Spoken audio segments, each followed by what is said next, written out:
चलिए स्टार्ट करते हैं इंड AS 36 के साथ, that is impairment of assets. अगर मैं इम्पेयरमेंट के एक सिंपल मीनिंग की बात करूं तो इसका मतलब क्या होता है? सरल अक्षरों में इसका मतलब होता है लॉस, या जिसको आप कह सकते हैं हिंदी में हानि होना, नुकसान हो। ठीक है, अब लॉस ऑफ असेट्स मतलब देखिए कई बार ऐसा हो सकता है कि आपके बुक्स के अंदर जो असेट की वैल्यू दिख रही है प्रैक्टिकली उस असेट की उतनी वैल्यू ना हो। फॉर एग्जाम्पल आपके बुक्स में कोई असेट है जो कि दिख रहा है से 10 लाख रुपए का, लेकिन उसकी जो मार्केट वैल्यू है वो सिर्फ और सिर्फ 8 लाख रुपए है, इससे ज्यादा उसकी मार्केट वैल्यू नहीं। तो देखा जाए तो आपने खामखा उसे 10 लाख का दिखा रखा है, आपको उसे कितने का दिखाना चाहिए? 8 लाख का। तो ये 2 लाख रुपए जो है इसको हम बोल देते हैं इम्पेयरमेंट। या दूसरे अक्षरों में से एक एग्जांपल और देता हूं, सपोज आपने अपनी बुक के अंदर असेट दिखा रखा है 10 लाख रुपए का, ठीक है, लेकिन इस असेट का अगर आप बहुत अच्छे से भी फ्यूचर में यूज करते हैं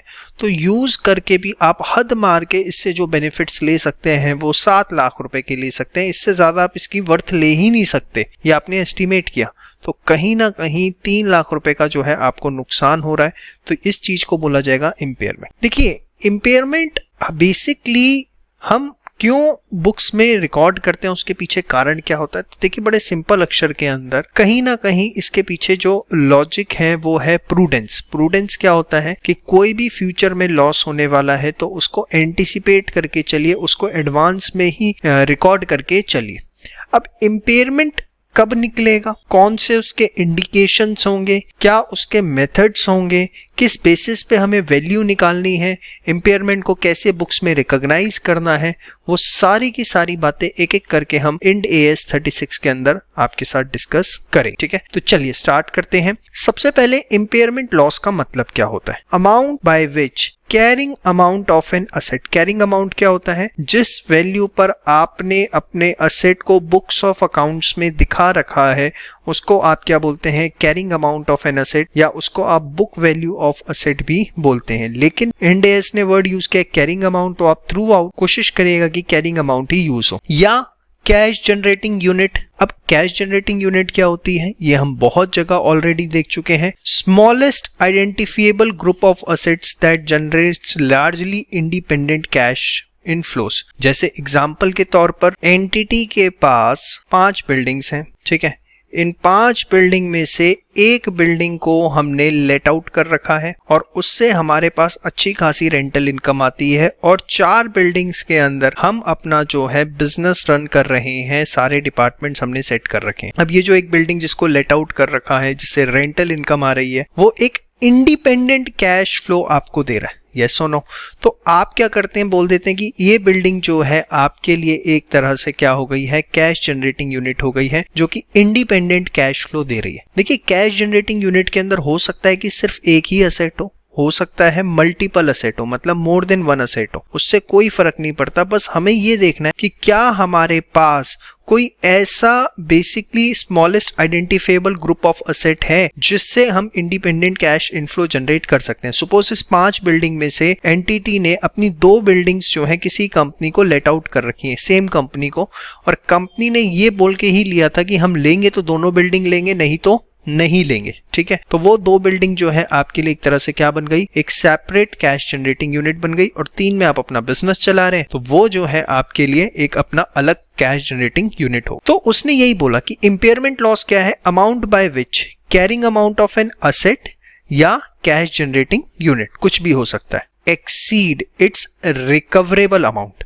अब जैसे मैंने आपको एग्जांपल दिया कि यहाँ पर सपोज हमने 10 लाख का सेट दिखा रखा है, तो ये क्या है? हमारा कैरिंग वैल्यू। लेकिन अगर उसकी मार्केट वैल्यू 8 लाख है, इसका मतलब उसका रिकवरेबल अमाउंट कितना है? 8 लाख। तो जितने से वो एक्सीड कर रहा है, कितने से एक्सीड कर रहा है? 2 लाख रुपए से, तो ये क्या कहलाएगा? आपका इम्पेयरमेंट लॉस। समझ में आई बात? अब ये रिकवरेबल अमाउंट किस तरीके से निकलता है इसके ऊपर हम डिस्कशन करेंगे। Of an asset is higher of its fair value less cost of disposal. जो भी उसकी फेयर वैल्यू है उसमें से कॉस्ट ऑफ डिस्पोजल लेस कर दें, ये एंड वैल्यू इन यूज, जो उसकी वैल्यू इन यूज है, तो दोनों में से जो भी हायर होगा वो जो है आपका क्या कहलाएगा, रिकवरेबल अमाउंट। अब ये सर वैल्यू इन यूज क्या है, देखिए अभी मैंने आपको बताया था इस एग्जांपल के अंदर कि आपके पास जो असेट है अगर आप उसे अपना फ्यूचर में यूटिलाइज करते हैं तो उससे आप 7 लाख रुपए तक के बेनिफिट जनरेट कर सकते हैं, तो ये वैल्यू इन यूज है। लेकिन अब हम इसमें क्या करते हैं, सपोज आपने एस्टिमेट किया कि फर्स्ट ईयर में 3 लाख के बेनिफिट मिलेंगे, नेक्स्ट ईयर में 2 लाख के मिलेंगे, थर्ड ईयर के अंदर 4 लाख के मिलेंगे, तो हम इनकी प्रेजेंट वैल्यू निकालते हैं और जो प्रेजेंट वैल्यू होती है, जो इस बेनिफिट्स हमें मिलेंगे फ्यूचर में इस पर्टिकुलर असेट को यूज करके, उसकी जो प्रेजेंट वैल्यू होगी वो प्रेजेंट वैल्यू जो है वो क्या कहलाएगी, वैल्यू इन यूज।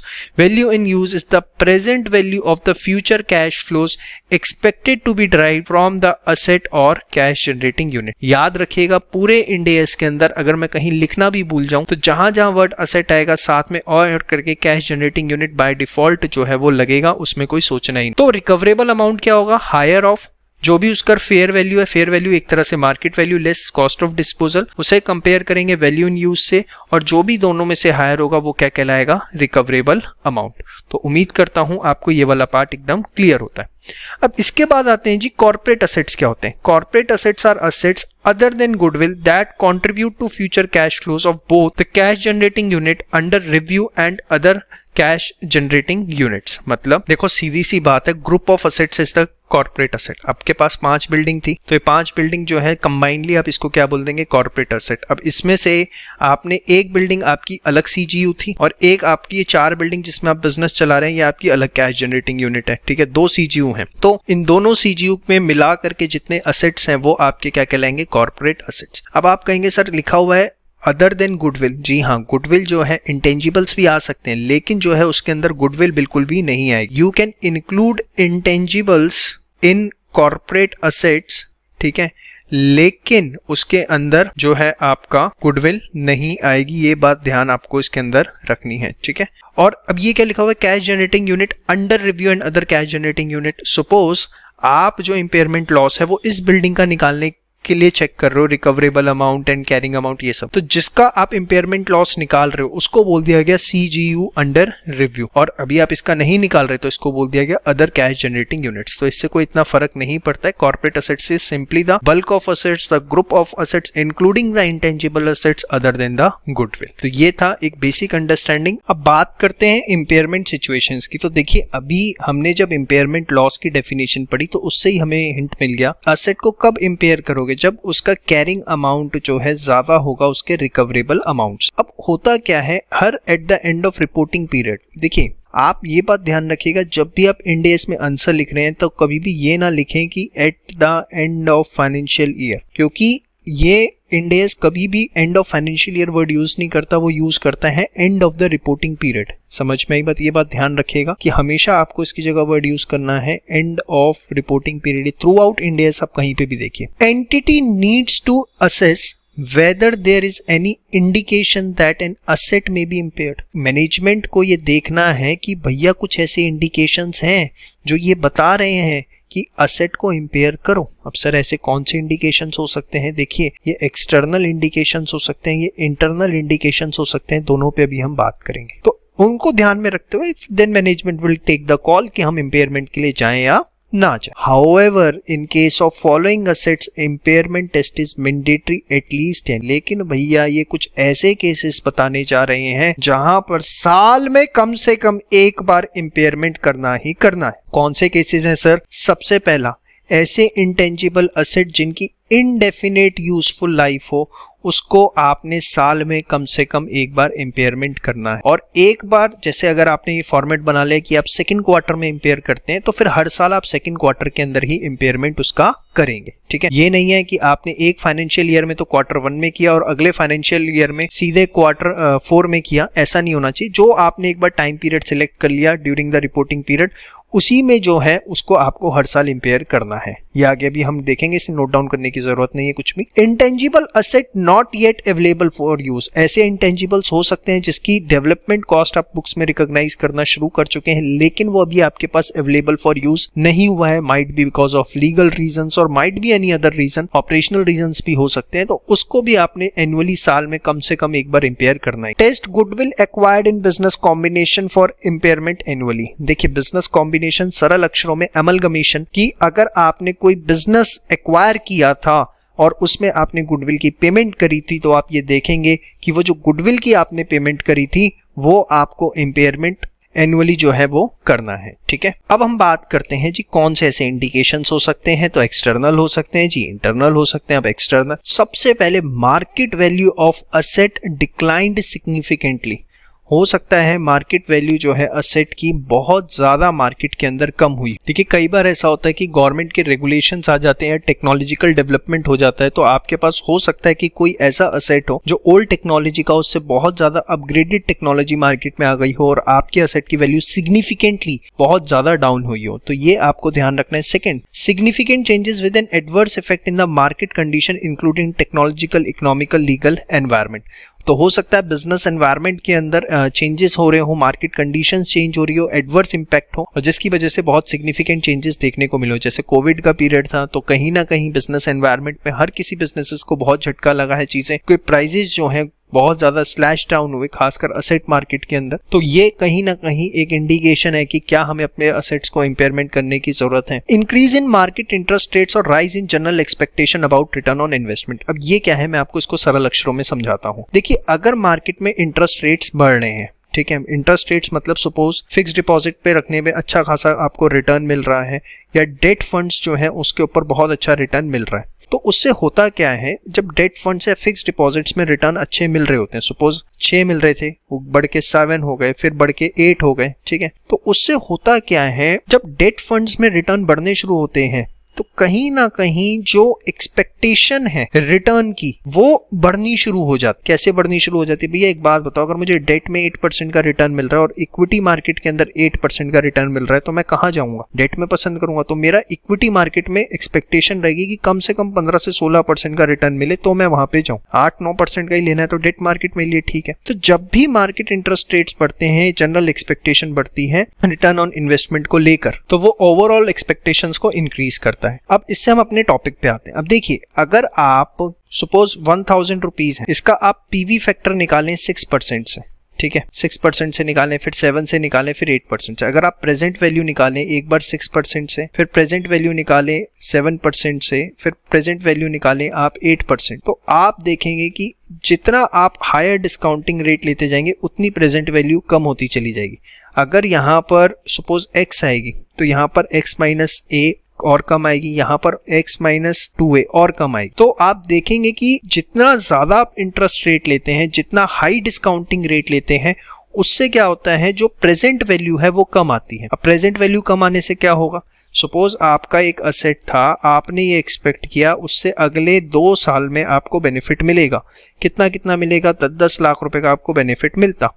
अब आपने जो है पीवी फैक्टर लिया हुआ था से 10% का, ठीक है, और 10% का लेकर के आपने उसकी पीवी जो है कंप्यूट कर दी। लेकिन अगर वो बढ़ के 12% हो जाता है फर्स्ट ईयर और सेकंड ईयर, ठीक है, 10 लाख था, बढ़ के वो 12% हो गया, क्या यहाँ पे जो प्रेजेंट वैल्यू x आ रही थी वो ही यहाँ पर आएगी? नहीं, यहाँ प्रेजेंट वैल्यू कम आएगी, x माइनस a आएगी, कुछ ना कुछ कम आएगी। यस और नो? तो हुआ क्या, अगर प्रेजेंट वैल्यू कम आई, इसका मतलब जो वैल्यू इन यूज है वो क्या हो गया, कम हो गया, और वैल्यू इन यूज कम हो गया, इसका मतलब कहीं ना कहीं जो रिकवरेबल अमाउंट है वो भी आपका कम होता हुआ दिख रहा है। ये एक इंडिकेशन देता है कि आपको इंपेयरमेंट करना चाहिए। तो आपको सिर्फ ये ध्यान रखना है कि अगर इंटरेस्ट रेट्स हाई हो रहे हैं, general expectations, return on investment high हो रही है, तो ये बहुत बड़ा मेजर इंडिकेशन होता है कि हमें इंपेयरमेंट करना चाहिए। Carrying amount of the net assets of the entity is more than its market capitalisation.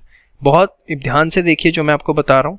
Suppose एक कंपनी है, लिस्टेड एग्जांपल लेते हैं, लिस्टेड कंपनी है, उसके मार्केट के अंदर जो है सपोज 1 करोड़ शेयर ट्रेड हो रहे हैं, बहुत कम है, बहुत ज्यादा होते हैं इससे, बट सपोज 1 करोड़ शेयर जो है उसके मार्केट में ट्रेड हो रहे हैं, ठीक है, टोटल 1 करोड़ शेयर्स हैं, ट्रेड कितने हो रहे हैं वो बात की बात है, 1 करोड़ शेयर्स उसके टोटल है और उसके शेयर्स की जो मार्केट वैल्यू चल रही है, सपोज चल रही है 30 रुपीज पर शेयर। तो उसका अगर मार्केट वैल्यू पूरे बिजनेस का निकाला जाए, मार्केट कैपिटलाइजेशन निकाला जाए, तो मार्केट कैपिटलाइजेशन क्या होता है कि जो भी मार्केट वैल्यू आपके शेयर की चल रही है उसको अगर आप अपने टोटल नंबर ऑफ शेयर से इनटू कर देते हैं तो आपकी मार्केट वैल्यूएशन आ जाती है। तो ये 1 करोड़ इंटू 30 कितना हो गया? 30 करोड़ रुपए आपके बिजनेस की वैल्यू। लेकिन आपकी बैलेंस शीट ये दिखा रही है कि आपके जो नेट असेट्स आपके पास पड़े हुए हैं वो 70 करोड़ रुपए के पड़े हुए हैं। ठीक है, नेट असेट्स मतलब असेट्स माइनस लायबिलिटी। यार मार्केट के अंदर वैल्यूएशन चल रहा है 30 करोड़ का, नेट असेट तुम्हारे पे 70 करोड़ के पड़ रहे, मतलब ये तो फिर या तो ऐसा है कि आपकी कंपनी के ऊपर शेयर होल्डर ध्यान नहीं दे रहे, क्योंकि जिस पे 70 करोड़ के असेट पड़े हैं उसकी मार्केट वैल्यूएशन 30 करोड़ कैसे हो सकती है भाई? 70 करोड़ से तो ज्यादा की होनी चाहिए कम से, ठीक है, क्योंकि 70 करोड़ रुपए तो उस पे नेट असेट पड़े।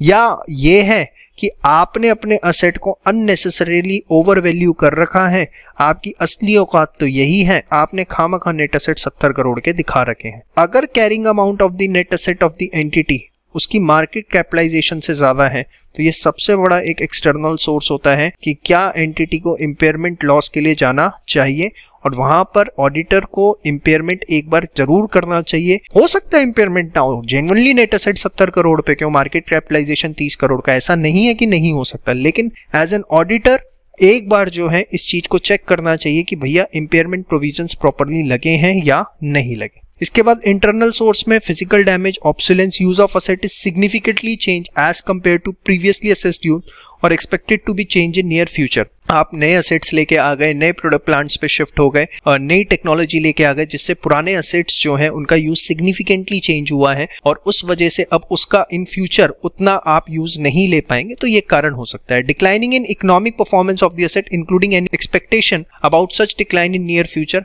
It may be indicated by cash flow from asset और operating profit from asset including projections of the asset in use. अब ये क्या है, ध्यान से देखिए, जितनी भी अगर आप देखें ऑटोमोबाइल की कंपनीज, अब इनके पास एक बड़ा डंडा आ गया है कि इनको इलेक्ट्रॉनिक व्हीकल्स के ऊपर शिफ्ट होना। अब इन्होंने प्रोडक्शन प्लांट तो लगा रखे हैं जहां पर डीजल पेट्रोल मैन्युफैक्चरिंग कार्स बन रही हैं, लेकिन उसके अंदर जो इन्होंने अपने असेट का वैल्यूएशन लगा रखा था वो बहुत सिग्निफिकेंटली डिक्लाइन होता है, क्योंकि उनको पता है 5 से 6 साल के अंदर, अब गवर्नमेंट ने रूल बना दिया है तो 5 से 6 साल में हमें सारे प्रोडक्शन प्लांट के असेट्स को रिप्लेस करके इलेक्ट्रॉनिक व्हीकल को सपोर्ट करने वाले प्रोडक्शन प्लांट्स जो हैं वो लगाने पड़ेंगे। तो इससे क्या हुआ, economic performance of the asset including expectation क्या है, 5 से 6 साल अब ये ज्यादा नहीं टिकने वाले।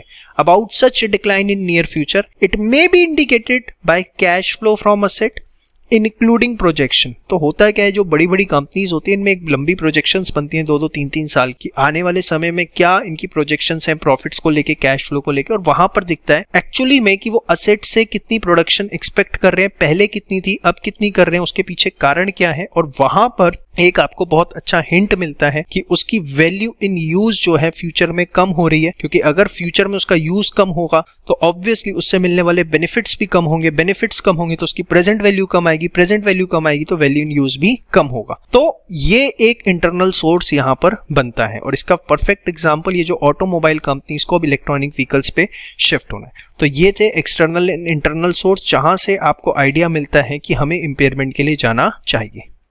Intangible assets with indefinite useful life or not yet available for use। देखिए, हमने स्टार्टिंग में ही बात करी थी कि इंटेंजिबल असेट्स जिनका इनडेफिनिट यूजफुल लाइफ है, या ऐसे इंटेंजिबल जो अभी तक अवेलेबल फॉर यूज नहीं हुए हैं, उनको आपको एनुअली इंपेयर करना ही करना है, ठीक है ना। So intangible assets with indefinite useful life और not yet available to be impaired annually by comparing the carrying amount with its recoverable amount. और ये इंपेयरमेंट आपको करना ही करना है, चाहे एक्सटर्नल इंटरनल इंडिकेशन है या नहीं है, इससे कोई फर्क नहीं पड़ता। May be performed at any time during an annual period provided it is performed at the same time every year। जैसा मैंने आपको बताया था कि अगर आपने फर्स्ट क्वार्टर में किया तो फिर हर रिपोर्टिंग पीरियड के फर्स्ट क्वार्टर में ही आप उसे करेंगे, अगर आपने थर्ड क्वार्टर में किया तो फिर हर रिपोर्टिंग पीरियड के थर्ड क्वार्टर में करें। और याद रखिए, कोशिश करिए वर्ड फाइनेंशियल ईयर ना यूज हो, हम उसकी जगह वर्ड कौन सा यूज करें बार बार, रिपोर्टिंग पीरियड, क्योंकि इंड एएस में ये वर्ड जो है वो यूज किया जाता है, तो हम भी रिपोर्टिंग पीरियड जितना हो सके उतना यूज करें। An intangible asset with indefinite life is impaired in first quarter every year during a reporting period, indication demands impairment test in the third quarter as well. अब देखिए, अगर आप हर साल फर्स्ट क्वार्टर के अंदर इंपेयरमेंट करते हैं लेकिन इंडिकेशंस हैं कि थर्ड क्वार्टर के अंदर भी इंपेयरमेंट की जरूरत है, तो फिर थर्ड क्वार्टर में भी करेंगे और फर्स्ट क्वार्टर में जो हर साल करते हैं वो तो करना ही करना है। In this case impairment test needs to be perform in third quarter apart from the regular impairment test in first quarter. तो हमें कब करना है? Provided it is perform at the same time every year and whenever there is an indication that asset may be impaired। तो ऐसे intangible जिनका indefinite useful life है, not yet available for use है, उसको आपको हर साल impair करना है during the same time frame, और जब भी इंडिकेशन होगा कि आपको ऐसे asset को impairment करने की जरूरत है तो तब भी आपको इसे impairment करना पड़ेगा। Intangible recognized during the current reporting period needs to be tested before the end of current annual period। अगर आपने कोई इंटेंजिबल बुक्स ऑफ अकाउंट्स में इस रिपोर्टिंग पीरियड के अंदर ही रिकॉग्नाइज किया है तो एक बार at the end of reporting period में आप ये चेक करेंगे कि वो इम्पेयरमेंट टेस्ट को पास कर रहा है या नहीं कर रहा, मतलब कहीं उसकी कैरिंग अमाउंट जो है वो रिकवरेबल अमाउंट से ज्यादा तो नहीं है। तो ये आपको करना ही करना है। Different intangibles may be impaired at different point of time during the reporting period। ऐसा नहीं है कि आपको during the same time ही सार को, जैसे अगर इसके लिए आप Q1 लेते हैं, इसके लिए Q3 ले सकते हैं, तो अलग अलग टाइम हो सकता है, उससे कोई फर्क नहीं पड़ता। In impairment test previous years recoverable amount of intangible may be considered provided. अब देखिए ये बड़े ध्यान से समझिएगा। सपोज आप करंट ईयर में करंट रिपोर्टिंग पीरियड जो है इसके अंदर इम्पेयरमेंट कर रहे हैं एट द एंड, तो यहाँ आपको कैरिंग वैल्यू चाहिए प्लस आपको रिकवरेबल अमाउंट चाहिए। अब सपोज किसी भी कारणवश आप ये रिकवरेबल अमाउंट नहीं निकाल पा रहे, भाई कोविड के चक्कर में लॉकडाउन लग गया, नहीं लगा पा रहे, या कोई ऐसी सिचुएशन हो गई कि एक्टिव मार्केट नहीं है, आप रिकवरेबल अमाउंट नहीं निकाल पा रहे बिकॉज ऑफ एनी रीजन, तो आप पिछले साल का जो रिकवरेबल अमाउंट है उसको कंसिडर कर सकते हैं। लेकिन कब? Such an asset is a part of cash generated unit whose recoverable amount has not significantly changed in most recent calculation। अगर वो असेट किसी कैश जनरेटेड यूनिट का पार्ट था और उस कैश जनरेटेड यूनिट की जो वैल्यू है वो सिग्निफिकेंटली चेंज नहीं हुई, and in previous reporting period the recoverable amount was greater than the carrying value by significant margin, and there are remote chances that during current reporting period recoverable amount of intangible asset will be less than the carrying amount of intangible। अब इसको मैं आपको एक बड़े सरल example से समझाने की कोशिश करता हूँ, बड़े ध्यान से सुनिएगा। अब इसको एग्जांपल से देखते हैं। सपोज हमारे पास एक कैश जनरेटेड यूनिट है जिसके अंदर हमारे पास एक इंटेंजिबल असेट है, ठीक है, विद इंडेफिनिट यूजफुल लाइफ, और उसके अलावा 8 जो है अदर असेट्स हैं। टोटल कितने हो गए हमारे पास? 9 असेट्स हो गए इस कैश जनरेटेड यूनिट के अंदर। अब देखिए क्या कहता है ये, such an asset is a part of cash generated unit whose recoverable amount has not significantly changed in most recent calculation। अब हमने ये देखा कि इस साल जो है इसका रिकवरेबल अमाउंट कितना आया? 170 करोड़ पे। पूरी की पूरी जो कैश जनरेटेड यूनिट है उसका रिकवरेबल अमाउंट आया है 170 करोड़ पे इन करंट ईयर, और जो प्रीवियस ईयर था उसके अंदर इसका जो रिकवरेबल अमाउंट था वो था सपोज 172 करोड़। कम तो हुआ है लेकिन बहुत इनसिग्निफिकेंट अमाउंट है, 2 करोड़ पे कुछ भी फर्क नहीं पड़ता। पहली कंडीशन क्या है? Such an asset is a part of CGU whose recoverable amount has not significantly changed in most recent calculation, yes or no। Second चीज, in previous reporting period the recoverable amount was more than the carrying value by significant margin। अब इस intangible asset का जब हमने previous year के अंदर carrying amount निकाला था तो सपोज वो कैरिंग अमाउंट था इसका 10 करोड़ पे, और इसका जो रिकवरेबल अमाउंट था वो था 15 करोड़ पे सपोज, और उसके बाद उसने क्या बोला? In the previous reporting period recoverable amount was more than carrying value by significant margin, and there are remote chances that during recent reporting period recoverable amount of intangible asset will be less than the carrying amount of intangible. अब हम इस intangible asset का current year के अंदर valuation जो है वो नहीं निकाल पा रहे हैं, उसका रिकवरेबल अमाउंट नहीं निकाल पा रहे हैं बिकॉज ऑफ एनी रीजन।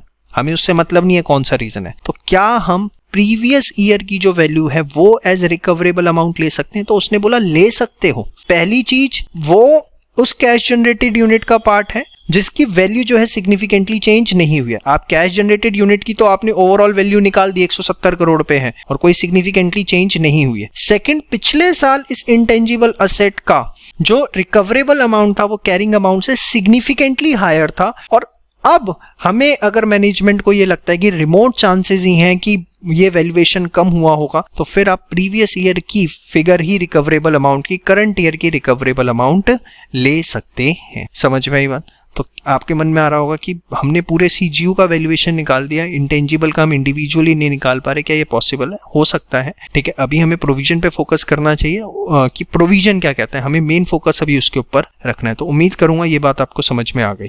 इसके बाद cash generated unit with goodwill allocation, जिसको बारे में हमने पढ़ा भी था कि अगर आपने स्टार्टिंग में ही पढ़ा था, test goodwill acquired in a business combination for impairment annually. तो देखिए, अगर कोई ऐसी कैश जनरेटेड यूनिट है जिसपे गुडविल दिख रही है, गुडविल एलोकेट हो रखी है, तो वो गुडविल कब हुई होगी? जब आपने किसी का बिजनेस परचेज किया होगा, क्योंकि सेल्फ जनरेटेड गुडविल तो अलाउड है नहीं। तो उसको भी आपको इम्पेयर करना होता है और सारे प्रोविजंस वही हैं, एनुअली करना है, सेम टाइम पे करना है, या जब भी इंडिकेशंस होंगे तब करना है। और उसके बाद कैश जनरेटेड यूनिट रिकॉग्नाइज्ड अगर ड्यूरिंग द करंट पीरियड है तो एक बार एंड ऑफ रिपोर्टिंग पीरियड से पहले उसे टेस्ट करना है। उसके बाद डिफरेंट कैश जनरेटिंग यूनिट्स में be impaired at different point of time. सब कुछ वही है, प्रीवियस ईयर रिकवरेबल अमाउंट लिया जा सकता है, वही दो कंडीशंस जो आपने मेरे साथ यहाँ पे पढ़ी थी। तो सब कुछ एकदम सेम है जो आपने यहाँ पढ़ा था, कुछ भी यहाँ पे नया नहीं है, इसीलिए कॉमन पॉइंट्स करके डाल दिया ताकि एग्जाम टाइम पे आपको इतना पढ़ने की जरूरत ना पड़े, कॉमन पॉइंट देख के आपको समझ में आ जाए। इसके बाद कुछ इंपॉर्टेंट नोट्स हैं जो कि आगे जब हम क्वेश्चन करेंगे तब काम आएंगे,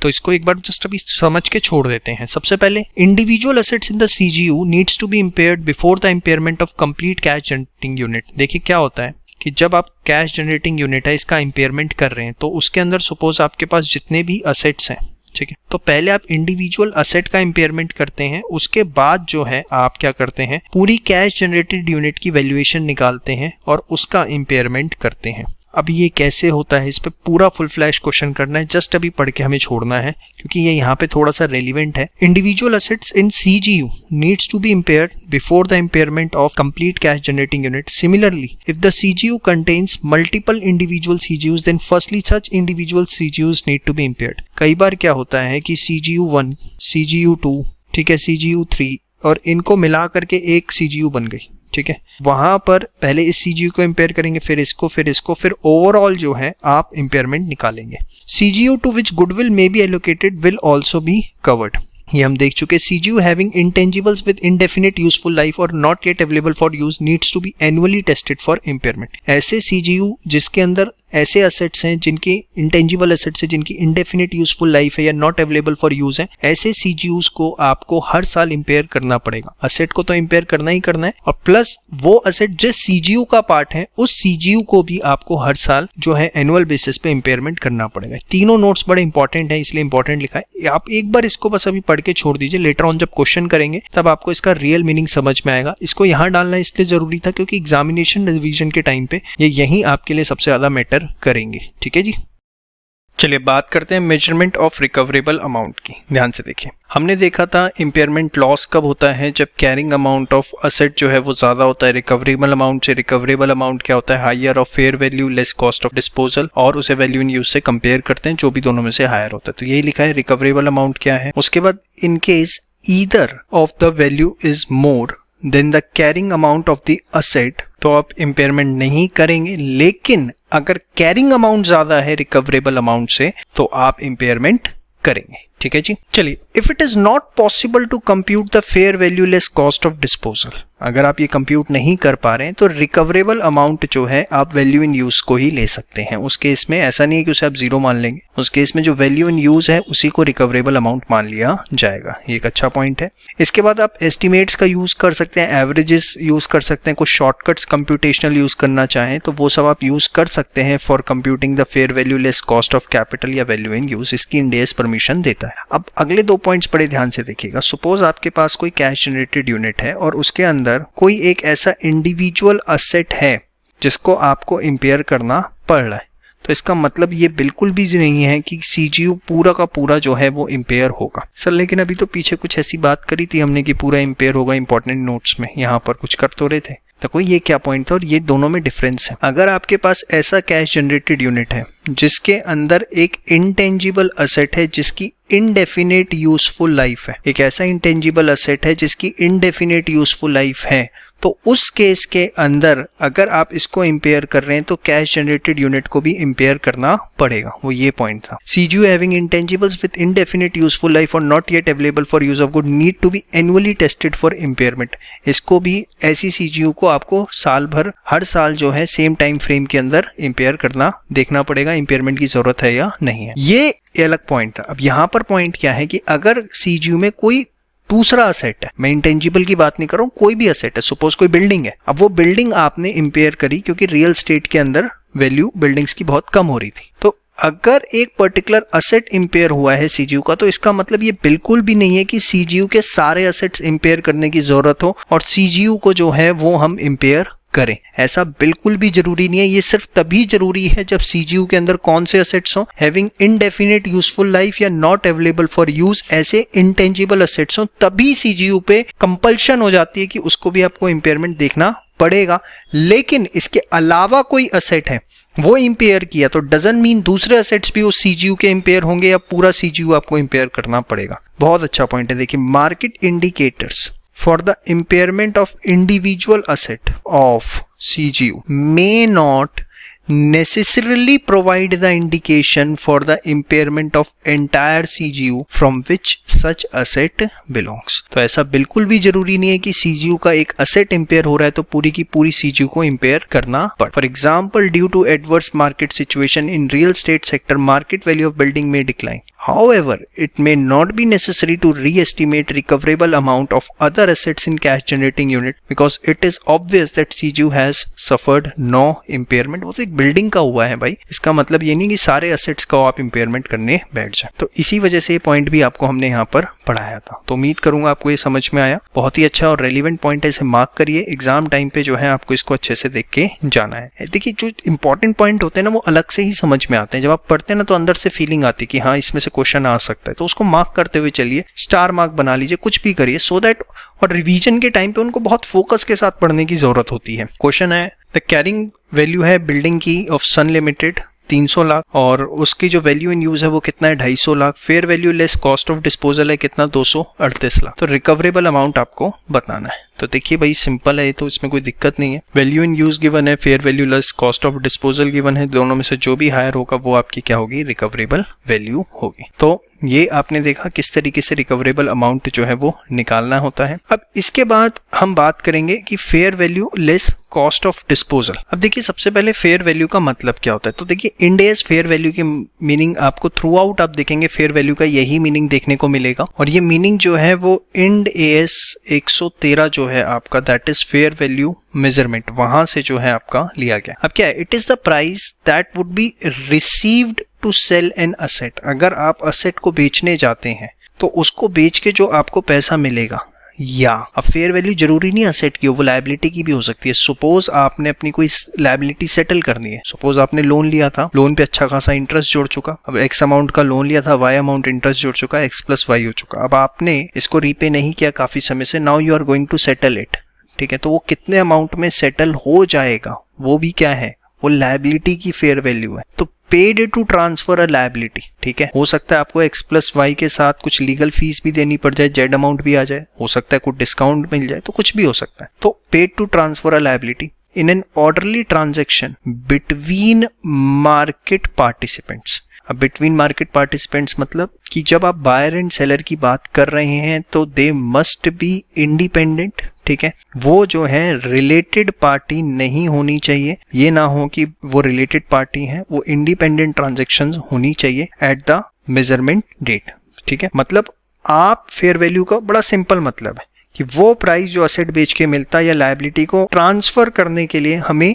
पे करना पड़ता अगर हम मार्केट पार्टिसिपेंट्स के बीच में ट्रांजैक्शन कर रहे होते, मतलब इंडिपेंडेंटली बायर एंड सेलर होते, वो रिलेटेड पार्टी ना होते। अब कॉस्ट ऑफ डिस्पोजल क्या भाई, आप बार बार बात करते हैं कि fair value less cost of disposal, तो कॉस्ट ऑफ डिस्पोजल का मतलब है incremental cost directly attributable to the disposal of an asset और सीजीयू। अब ये कौन सी हो सकती है, लीगल कॉस्ट हो सकती है, स्टैम्प ड्यूटी हो सकती है, डिसमेंटलिंग कॉस्ट हो सकती है, cost of removing the asset, ठीक है। Excluding finance cost and income tax expense, ये बात ध्यान रखिएगा, इट्स वेरी इंपॉर्टेंट, मार्क करिए।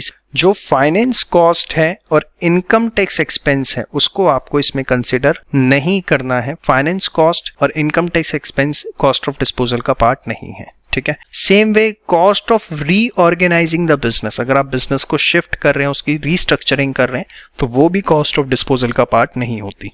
तीन चीजें कॉस्ट ऑफ डिस्पोजल में नहीं आएंगी, फाइनेंस कॉस्ट नहीं आएगा, इनकम टैक्स एक्सपेंस नहीं आएगा, और cost of reorganising the business जो है वो भी नहीं आएगा। इसके बाद वैल्यू इन यूज। अब वैल्यू इन यूज क्या होता है भैया, सीधी सी बात है, जो भी फ्यूचर कैश फ्लोज हमें एक्सपेक्टेड है उसकी प्रेजेंट वैल्यू आप निकाल लेते हो, वो क्या हो जाता है, value in use, to be derived from an asset और कैश जनरेटिंग यूनिट। मैंने आपको पहले भी बोलता, जहां जहां असेट आएगा बाय डिफॉल्ट सीजीयू चलेगा ही चलेगा। अब there are certain rules which has been prescribed by the Ind S.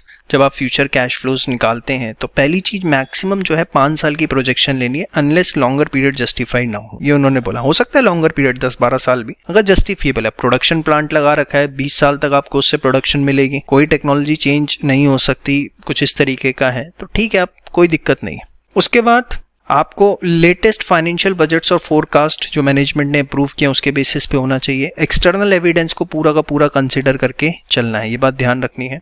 Reasonable and supportable market assumptions of management based on economic condition, जो भी इकोनॉमी की कंडीशंस चल रही है उसके बेसिस पे जो है सारी की सारी एजम्पशन होनी चाहिए। मतलब जब आप फ्यूचर कैश फ्लो निकाल रहे हो तो फुल प्रूडेंस बेसिस पे और खुले दिमाग से सारी इकोनॉमिक कंडीशंस, जो भी आपके बिजनेस एनवायरनमेंट के फैक्टर्स हैं, टेक्नोलॉजिकल हैं, लीगल हैं, पॉलिटिकल हैं, इकोनॉमिकल हैं, सोशल हैं, वो सबको कंसीडर करते हुए आपको फ्यूचर कैश फ्लोज जो है वो निकालने। एक्सटर्नल एविडेंस को पूरा देना है वेटेज, और मैक्सिमम कोशिश करिए 5 साल के निकले। हाँ, मैनेजमेंट कहती है नहीं 5 साल से ज्यादा भी असेट से या सीजीयू से आपको कैश फ्लोज मिलेंगे तो ठीक है, हम जस्टिफाई कर दीजिए, हम उसको भी कंसिडर करने के लिए तैयार हैं। इसके बाद जब आप डिस्काउंट रेट की बात करेंगे तो देखिए, डिस्काउंट रेट जो आपको लेना है प्री टैक्स रेट लेना है, कि सपोज आप 10% जो है आपका इंटरेस्ट रेट है जिसको आप एज ए डिस्काउंट रेट लेना चाहते हैं, और इकोनॉमी के अंदर जो कॉर्पोरेट टैक्स रेट चल रहा है सपोज 30% चल रहा है, तो ये नहीं है कि आप पोस्ट टैक्स लें कि इंटरेस्ट -1 माइनस टैक्स रेट करके, ऐसे नहीं लेना। आपको जो है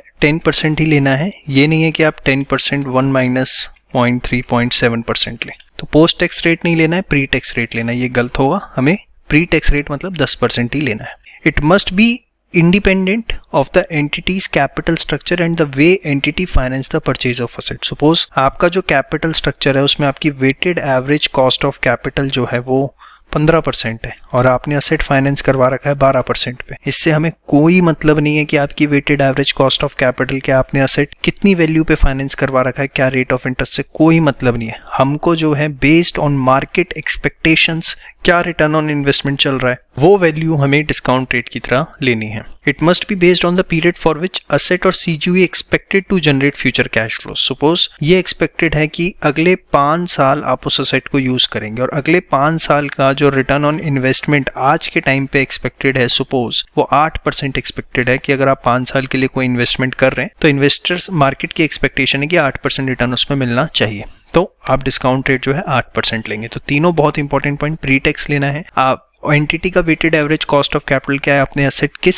रेट पे फाइनेंस करवाया, इससे कोई फर्क नहीं पड़ता, और आपको जो लेना है फॉर द पीरियड जिसमें वो फ्यूचर कैश फ्लो जनरेट करेगा, उस पीरियड को ध्यान में रखते हुए आरओआई जो है लेना है एज डिस्काउंट रेट। समझ में आई बात? तो इसके बेसिस पे आपका एक पूरा चार्ट भी है, इसको आप देख सकते हैं, सारी चीजें वही लिखी हुई है इसमें। मेन इसके अंदर एक चीज जो मुझे आपको बतानी है, in case of foreign currency future cash flows, अगर आपके पास फ्यूचर कैश फ्लोज जो है उस असेट को यूज करके फॉरेन करेंसी में आएंगे तो आप क्या करेंगे, एस्टिमेट करेंगे वैल्यू को, उसके बाद डिस्काउंट रेट अप्लाई करने के बाद जो वैल्यू आएगी प्रेजेंट वैल्यू, उस पे आप जो है spot exchange rate, spot exchange rate मतलब उस दिन का एक्सचेंज रेट जिस दिन आप ये वैल्यूएशन निकाल रहे हैं, वो एक्सचेंज रेट आप प्रेजेंट वैल्यू पे अप्लाई करेंगे, ना कि आप कैश फ्लोज पे सीधे अप्लाई करें। तो सपोज आपके पास $100 एक्सपेक्टेड है, ठीक है, $100 पीवी फैक्टर सपोज आपका 90 आया, ठीक है, तो ये कितना हो जाता है आपका $90, और सपोज डॉलर का रेट चल रहा है 70 रुपीज, तो फिर ये जो प्रेजेंट वैल्यू आई है इन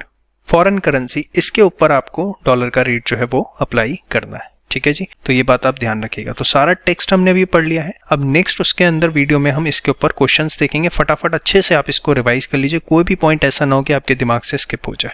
Saturn India Limited is reviewing one of its business segment for impairment. The carrying value of its net assets is 40 million. Management has produced two computation for the value in use of the business segment. The first value of rupees 36 million excludes the benefit to be derived from a future reorganization, but the second value is 44 million including the benefits to be derived from the future reorganization. सबसे पहली चीज fair value जो है इसकी आपके पास available नहीं है, fair value less cost of disposal. Value in use available है और उसमें भी दो दे दी उसने, एक इंक्लूडिंग और एक excluding the cost of reorganisation. Future reorganisation को ध्यान में रखते हो तो फ्यूचर रीऑर्गेनाइजेशन हमें नहीं लेना होता, ये हमने देख लिया था। हम वैल्यू इन यूज ही लेंगे 36 मिलियन, यस और नो।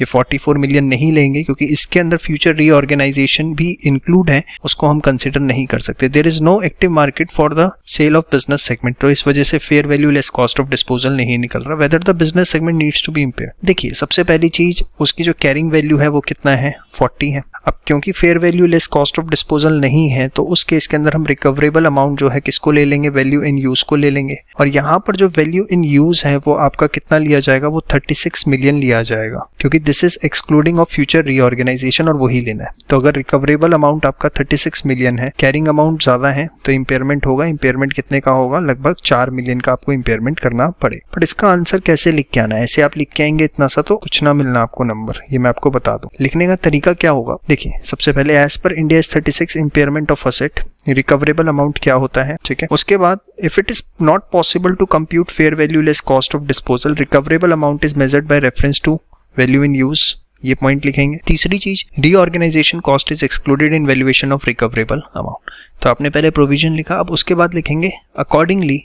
अब आपके पास आपने तीनों प्रोविजंस लिख दिए जो इस पे अप्लाई हो रहे हैं, फिर आप अपनी कंप्यूटेशन करके दिखा दीजिए और बता दीजिए कि इंपेयरमेंट लॉस जो है वो 4 मिलियन का होगा। तो इस तरीके से जो है आपको इसका प्रॉपर आंसर प्रेजेंट करके आना है, ये बात ध्यान रखिएगा। इसके बाद नेक्स्ट क्वेश्चन पे आते हैं, बहुत ही इंपॉर्टेंट क्वेश्चन और इस तरह का क्वेश्चन आप एग्जाम के अंदर पूरा एक्सपेक्ट कर सकते हैं। इस तरह के क्वेश्चन एग्जाम में देखने को मिलते हैं। Mars limited gives the following estimates of cash flows relating to property plant and equipment on 31 March 20x4, discount rate is 15%। Cash flow, अब आपको उसने अगले 5 साल के जो है वो कैश फ्लो बता दिए कि कितने कितने आपके पास हैं और रेजिडुअल वैल्यू जो होगी एट द एंड वो इतनी होगी। तो लास्ट ईयर में जो कैश फ्लो होगा, एक तो ये 2000 होगा प्लस उस समय बेच के 500 भी मिलेंगे, तो लास्ट ईयर का जो कैश फ्लो होगा दैट विल बी 2500, ठीक है। प्रॉपर्टी प्लांट एंड इक्विपमेंट आपने 1 अप्रैल 2000x1 को परचेज किया था और ये आपको डिटेल्स गिवन है X4 से। यूजफुल लाइफ है उसकी 8 साल। देखिए आप एक चीज को समझिए कि आपने इसको यहाँ पर, ये आपका फर्स्ट ईयर है 20x1 20x2 पूरा, ये 1 अप्रैल और यहाँ 31 मार्च रही होगी। फिर नेक्स्ट ईयर आपका होगा 20x2 से 20x3, ठीक है, और फिर आपका होगा 20x3 से 20x, ठीक है, तो यहाँ 31 मार्च। तो ये जो आपको फ्यूचर कैश फ्लोज गिवन है यहाँ पर 5 साल के, 31 मार्च 20x4 ऑनवर्ड्स गिवन है, उसके बाद के 5 साल के आपको गिवन है, ठीक है। लेकिन यहाँ पर जो कॉस्ट गिवन है ये यहाँ पर आपको 1 अप्रैल 2000x1 पे गिवन है कितनी, 20,000 लाख रुपए, ठीक है। ये चीज समझिए ध्यान से। और यूजफुल लाइफ है 8 साल। तो अगर हम देखें यहाँ आपको कॉस्ट गिवन है, 3 साल तो ऑलरेडी लग चुके हैं, यस और नो, तो हमें पहले 3 साल का डेप्रिसिएशन चार्ज कर लेना चाहिए ताकि हम उसका कैरिंग अमाउंट यहाँ पे निकाल सकें। भाई 31 मार्च 2000x4 से आपने मुझे अगले 5 साल के नेक्स्ट 5 इयर्स के फ्यूचर कैश फ्लोज बता दिए, बहुत अच्छी चीज है, बहुत बहुत धन्यवाद आपका। इससे मैं जो है वैल्यू इन यूज निकाल लूंगा, क्वेश्चन को हम बोल रहे हैं, ठीक है। अच्छा, डिस्काउंटिंग रेट भी बता दिया, और क्या चाहिए, fair value less cost of capital भी बता दिया उसने हमें 10,000 लाख, बताओ और क्या चाहिए, फेयर वैल्यू भी बता दी है। लेकिन इसको हमें कंपेयर किससे करना है, इसे हमें कंपेयर करना है कैरिंग अमाउंट से। और कैरिंग अमाउंट कब का बताया उसने, 1 अप्रैल 2000x1 का। तो हमें सबसे पहले इस डेट पे कैरिंग अमाउंट जो है वो क्या है वो निकालना पड़ेगा। तो उसका तरीका, अब देखो 8 साल यूजफुल लाइफ है, रेजिडुअल वैल्यू कितनी है 500 लाख। तो कैसे निकालते हैं, जो भी उसकी कॉस्ट होती है उसमें से रेजिडुअल वैल्यू माइनस की जाती है और यूजफुल लाइफ 8 साल है, तो आप 3 साल आपके बीच में आते हैं, 3 साल का डेप्रिसिएशन निकाल लीजिए इंटू 3 करके, तो डेप्रिसिएशन आ गया 7313, ओरिजिनल कॉस्ट थी 20,000 लाख, तो कैरिंग अमाउंट बचा 12,687 लाख, ये आपका कैरिंग अमाउंट जो है वो बचता है। अब यहाँ पर अगले 5 साल के आपको जो है कैश फ्लोज गिवन है 2000, 3000, 3000, 4000, लास्ट ईयर का 2500 लेंगे इंक्लूडिंग द रेजिडुअल वैल्यू, ठीक है। तो और फिर आप पीवी फैक्टर लेंगे 15% से, तो उसकी प्रेजेंट वैल्यू आ जाएगी। देखिए कैश फ्लोज फिर पीवी फैक्टर आपने लिया, इन दोनों को आप इंटू करेंगे तो ये जो है आपका अमाउंट आ गया। और यहाँ पर आप देखिए 2500 लिया है, 2000 plus 500 that is including residual, तो ये आपका वैल्यू इन यूज आ गया। फेयर वैल्यू जो है आपको गिवन थी कितनी, 10,000 lakh less cost of disposal, ये इसमें कॉस्ट ऑफ डिस्पोजल भी माइनस कर रखा है। तो आप दोनों को हायर लेते हैं, वैल्यू इन यूज और fair value less cost of disposal का, जो भी दोनों में से हायर होगा that will be the recoverable amount. अब आपका जो कैरिंग अमाउंट आया दैट इज 12,687 और जो आपका रिकवरेबल अमाउंट आया दैट इज 10,000। तो आपका इम्पेयरमेंट लॉस जो है वो यहाँ पर आ रहा है, तो 2687 का आपका इम्पेयरमेंट लॉस जो है निकल के आता है। Calculate impairment loss if any on the property plant and equipment, also calculate the revised carrying amount, वो भी हमने निकाल दिया। रिवाइज्ड डेप्रिसिएशन तो वो निकाल लेते हैं। तो ये आपका कैरिंग अमाउंट था, इतना इम्पेयरमेंट लॉस, ये रिवाइज्ड कैरिंग अमाउंट। अब रिवाइज्ड डेप्रिसिएशन क्या होगा, ध्यान से देखिए। आप देखिए जो रिवाइज्ड कैरिंग अमाउंट है that is 10,000, residual value is 500 और अब बैलेंस लाइफ उसकी कितनी बची है, 5 साल की। भाई 8 साल था, 3 साल का डेप्रिसिएशन लगा ही चुके हो। तो अब जो रिवाइज्ड डेप्रिसिएशन आपका आएगा that will be how much, that will be 1900। ठीक है, बहुत ही important question, very very important question. इस तरह का क्वेश्चन एग्जाम में देखने को मिलता है, इसे अभी आप प्रैक्टिस करिए। अब इस क्वेश्चन के अंदर जो है वो थोड़ी सी कमी है इनकी प्रेजेंटेशन के अंदर। वो प्रेजेंटेशन में कमी क्या है कि इनको सबसे पहले यहाँ पर प्रोविजन जरूर देने चाहिए, क्योंकि हम एग्जाम में नहीं लिख के आएंगे तो उसके मार्क्स कट जाएंगे। तो आप पूरा जो है प्रोविजन लिख के आए कि as per Ind AS 36 impairment of asset, जो इम्पेयरमेंट लॉस है वो कब किया जाता है, जब कैरिंग अमाउंट एक्सीड करता है रिकवरेबल अमाउंट से। एक तो वो पॉइंट लिखेंगे, फिर आप बताएंगे कि रिकवरेबल अमाउंट किस तरीके से निकलता है। तो वो दो बातें जो है आपको जरूर लिख के आनी है, उसके बाद ही आप ये पूरा इस तरीके से प्रेजेंटेशन करें, नहीं तो वो खामखा आपके इसमें मार्क्स थोड़े बहुत 10-20% डिडक्ट कर सकता है। ठीक है, recognising and measuring impairment loss. देखिए बड़ा ही सिंपल है कि अगर आपने असेट को इम्पेयर किया, अब उसके इम्पेयरमेंट लॉस को कैसे रिकॉग्नाइज करना है, तो सबसे पहले आप ये देखेंगे क्या उस असेट को कभी हमने रीवैल्यू किया था। नहीं जी, आज तक रीवैल्यू नहीं किया था, तो फिर जितना इम्पेयरमेंट लॉस है वो इमीडिएटली P&L में चला जाएगा। नहीं जी, रीवैल्यू किया था, तो उसमें आप ये देखेंगे क्या रिवैल्यूएशन सरप्लस एग्जिस्ट करता है, नहीं करता। तो उस केस के अंदर भी आप क्या करेंगे, इम्पेयरमेंट लॉस को P&L में ले जाएंगे। लेकिन आपने रिवैल्यू किया था, रिवैल्यूएशन सरप्लस एग्जिस्ट करता है, तो आप क्या करेंगे। देखिए दो केसेस हो सकते हैं। सपोज रिवैल्यूएशन सरप्लस 3 लाख का है, आपका इम्पेयरमेंट लॉस जो है वो है 5 लाख का। तो जितना ये एडिशनल है इम्पेयरमेंट लॉस रिवैल्यूएशन सरप्लस से, कितना, 2 लाख रुपए। तो ये 2 लाख रुपए जो है ये आप रिकॉग्नाइज करेंगे P&L में। Recognise immediately in P&L to the extent loss exceeds the revaluation surplus। ठीक है, ऑब्वियसली 5 लाख में से 2 लाख P&L में चला गया और 3 लाख रिवैल्यूएशन सरप्लस से हो जाएगा। अब सपोज रिवैल्यूएशन सरप्लस था 3 लाख का और इम्पेयरमेंट लॉस था 2 लाख का।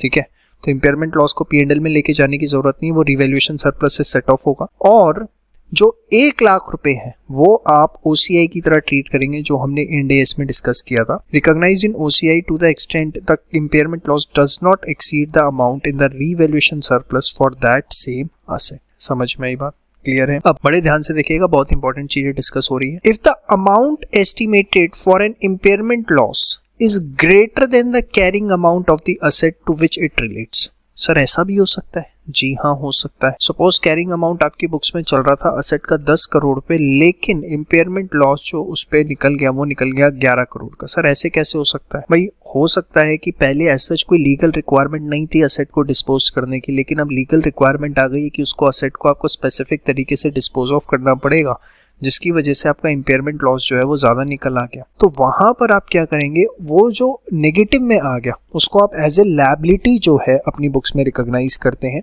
If the amount estimated for an impairment loss is greater than the carrying amount of the asset to which it relates, entity shall recognize a liability, please underline liability, as per the requirement of other standards। समझ में आ गई बात? Sure. इसके बाद post impairment depreciation of asset based on revised carrying amount and balance of useful life of asset. देखिए जो हमने देख लिया है ऑलरेडी, इसके ऊपर हम क्वेश्चन कर चुके हैं कि आप क्या करते हैं, इम्पेयरमेंट करने के बाद जो वैल्यू आती है उसके ऊपर जो है रिवाइज्ड अमाउंट पे जो है आप डेप्रिसिएशन चार्ज करते हैं for balance of the useful of life. इस पे हम ऑलरेडी क्वेश्चन कर चुके हैं। इसके बाद इम्पेयरमेंट के बाद जो डेफर्ड टैक्स असेट और डेफर्ड टैक्स लायबिलिटी निकलता है, देखिए इसके बारे में हम चर्चा करेंगे इंड AS 12 के अंदर। ठीक है, बस एक ये पॉइंट है यहाँ पर, उसको मैं डिस्कस कर रहा हूँ। हम डेफर्ड टैक्स असेट और डेफर्ड टैक्स लायबिलिटी निकालते हैं इंड AS 12 के हिसाब से, तो वो हम निकालेंगे रिवाइज्ड कैरिंग अमाउंट को उसके टैक्स बेस से कंपेयर करके। अभी आप बस इस पॉइंट को नोट कर लीजिए और स्पेशली इस पे स्टार मार्क कर दीजिएगा कि इसको आपको देखना है विद इंड AS 12। जब इंड AS 12 हो जाएगा तो ये पॉइंट ऑटोमेटिकली आपको समझ में आ जाएगा। इस पे अगर अभी कोई क्वेश्चन भी देखने को मिलता है तो जस्ट इग्नोर इट, जब तक आप इंड एस 12 जो है वो नहीं कर लेते। ठीक है, चलिए आगे बढ़ते हैं। Recognition and measurement of an impairment loss for a cash generating unit and goodwill. बड़े ध्यान से देखिएगा कि अगर कैश जनरेटिंग यूनिट है एंड गुडविल है तो उस केस के अंदर इम्पेयरमेंट लॉस आप कैसे रिकॉग्नाइज और मेजर करेंगे। बड़ा ही इंपॉर्टेंट एस्पेक्ट अब यहाँ से शुरू हो रहा है, क्वेश्चन आने के पूरे चांसेस हैं। देखिए फर्स्ट पॉइंट क्या कहता है, मैं आपको पहले ब्रीफ कर देता हूँ कि अगर कोई ऐसा इंडिकेशन है कि इंडिविजुअल असेट इंपेयर किया जाएगा तो आप जो है रिकवरेबल अमाउंट उस असेट का निकालते हैं और उसको इंपेयरमेंट चेक करते हैं। लेकिन अगर इंडिविजुअल असेट का रिकवरेबल अमाउंट निकालना पॉसिबल नहीं है तो उस केस में वो इंडिविजुअल असेट जिस कैश जनरेटेड यूनिट से बिलोंग करता है उस कैश जनरेटेड यूनिट का आप रिकवरेबल अमाउंट निकालेंगे और इम्पेयरमेंट टेस्ट करेंगे। If there is an indication that individual asset may be impaired, recoverable amount of such asset must be computed. However, if it is not possible to compute the recoverable amount of the individual asset, recoverable amount of cash generating unit to which such asset belongs must be computed. तो उम्मीद करता हूँ आपको ये point समझ में आए। देखिए कब निकालना है, हमने अभी पीछे पढ़ा था कि अगर इंडिविजुअल असेट का इम्पेयरमेंट कर रहे हैं तो ऐसा बिल्कुल भी जरूरी नहीं है कि कैश जनरेटिंग यूनिट का भी इम्पेयरमेंट होगा। लेकिन यहाँ पॉइंट डिफरेंट है, वो कह रहा है कि आप एक इंडिविजुअल असेट को इम्पेयरमेंट करना चाहते हैं, आपको उसका रिकवरेबल अमाउंट नहीं निकल पा रहा है किसी भी कारण से, तो आप क्या करिए पूरे के पूरे कैश जनरेटिंग यूनिट जो है उसका रिकवरेबल अमाउंट निकाल के एक बार चेक करिए। इफ रिकवरेबल अमाउंट, ये इंपॉर्टेंट पॉइंट है, मार्क कर लीजिएगा। If recoverable amount of individual asset can not be determined, an entity identifies the lowest aggregation of asset that generate largely independent cash flow. ये वही बात लिखी हुई है कि अगर आप इंडिविजुअल असेट का नहीं डिटरमाइन कर पा रहे हैं तो आप क्या करेंगे, लोएस्ट एग्रीगेशन ऑफ असेट मतलब एक कैश जनरेटेड यूनिट जो इंडिपेंडेंट कैश फ्लो जनरेट कर रही है उसके बेसिस पे आप जो है इम्पेयरमेंट करेंगे। अब ध्यान से देखिएगा, ट्रांजैक्शन इसके बेसिस पे हम डिस्कस करने जा रहे हैं। कुछ एग्जांपल्स बेसिकली, जिससे माइनिंग एंटिटी होती है। अब माइनिंग में क्या होता है, जनरली जहां भी माइनिंग हो रही है वहां से ना एक रेलवे लाइन बिछा दी जाती है जो कि मेन रेलवे लाइन से कनेक्ट हो रही होती है। तो उससे क्या होता है कि माइनिंग का जो भी प्रोडक्ट है जैसे कोयला है वो हाथों हाथ जो है रिफिल हो रहा होता है और फिर वहां से जो है वो मेन लाइन से प्राइवेट लाइन से पहले जाता है मेन लाइन तक और फिर वो जहाँ पे भी ट्रांसपोर्ट करना है उस सिटी में उस स्टेट में ट्रांसपोर्ट कर दिया जाता है। तो mining entity owns private railway to support its mining activity. अब जो प्राइवेट रेलवे है वो कोई इंडिपेंडेंट कैश फ्लो तो जनरेट कर ही नहीं सकती, उसका आप रिकवरेबल अमाउंट कैसे निकालोगे, वैल्यू इन यूज निकाल सकते हो, क्या फेयर वैल्यू निकालोगे। अब recoverable amount can not be computed, therefore entity must estimate the recoverable amount of cash generating unit to which the private railway belongs. तो अगर वो माइन जहां पर माइनिंग एक्टिविटी हो रही है वो एक अपने आप में पूरी कैश जनरेटिंग यूनिट है तो प्राइवेट रेलवे उसका पार्ट माना जाएगा और पूरी सीजीयू का जो है रिकवरेबल अमाउंट निकाल करके इम्पेयरमेंट चेक किया जाएगा। चलो अगला एग्जांपल देखते हैं। Tour and travellers entity have the contract with the local authority to run the bus service at 5 different routes. Local authority के साथ कॉन्ट्रैक्ट है, 5 डिफरेंट रूट्स पे जो है बस सर्विस ऑपरेट करेंगे। लेकिन कॉन्ट्रैक्ट ये कहता है कि 5 रूटों पे बस चलानी पड़ेगी, ऐसा नहीं है कि जो प्रॉफिटेबल रूट है उस पे आप बस चलाएं। Contract can not be cancelled rescinded for a particular route and needs to accepted as a whole। तो अब यहाँ पर आप देखिए, क्या आप हर रूट को एक अलग कैश जनरेटिंग यूनिट मान सकते हैं? नहीं मान सकते। पूरे के पूरे 5 रूट्स जो है वो कंबाइनली अपने आप में सीजीयू रिप्रेजेंट करते हैं। Lowest level of attributable identifiable cash inflow that are independent is the cash inflow generated by 5 routes together. तो 5 रूटों को मिलाकर ही आप एक सिंगल सीजीयू बनाएंगे, आप इंडिविजुअल रूट पे जो है कंप्यूटेशन नहीं कर सकते। अब बड़े ध्यान से देखिएगा, असेट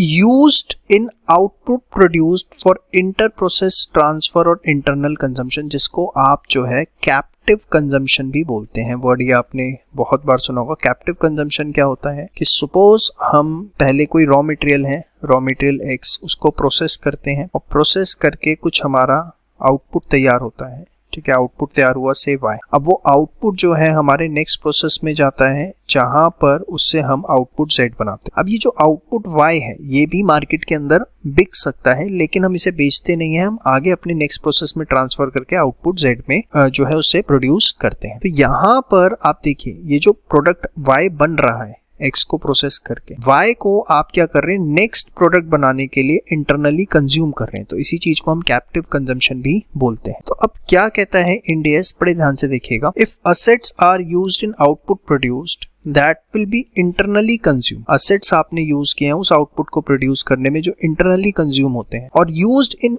इंटर प्रोसेस ट्रांसफर। अब जैसे आउटपुट y है, इसको प्रोड्यूस करने में कुछ ना कुछ ग्रुप ऑफ असेट्स तो यूज हो रहे होंगे, GOA लिख रहा हूँ, मतलब ग्रुप ऑफ असेट्स कुछ ना कुछ तो यूज हो रहे होंगे। तो देखिए वो ग्रुप ऑफ असेट जो है उसको आप अपने आप में एक कैश जनरेटिंग यूनिट मान लेते हैं। अब आप ये नहीं कहेंगे कि भाई ये अपने आप में तो इंडिपेंडेंट कैश फ्लो जनरेट ही नहीं कर रहा, क्योंकि हम तो इसका सारा का सारा जो भी आउटपुट आता है वो प्रोसेस नेक्स्ट प्रोसेस में ट्रांसफर कर देते हैं आउटपुट Z बनाने के लिए। तो वही इंड AS 36 कह रहा है कि देखिए आपका रॉ मटेरियल X प्रोसेस करके एक प्रोडक्ट बन रहा है भाई, ठीक है, आप उसको बेच नहीं रहे, वो एक अलग चीज है, आप उसे नेक्स्ट प्रोसेस में ट्रांसफर कर रहे हैं, लेकिन उसकी एक एक्टिव मार्केट तो है ना जहां उसे बेचा जा सकता है।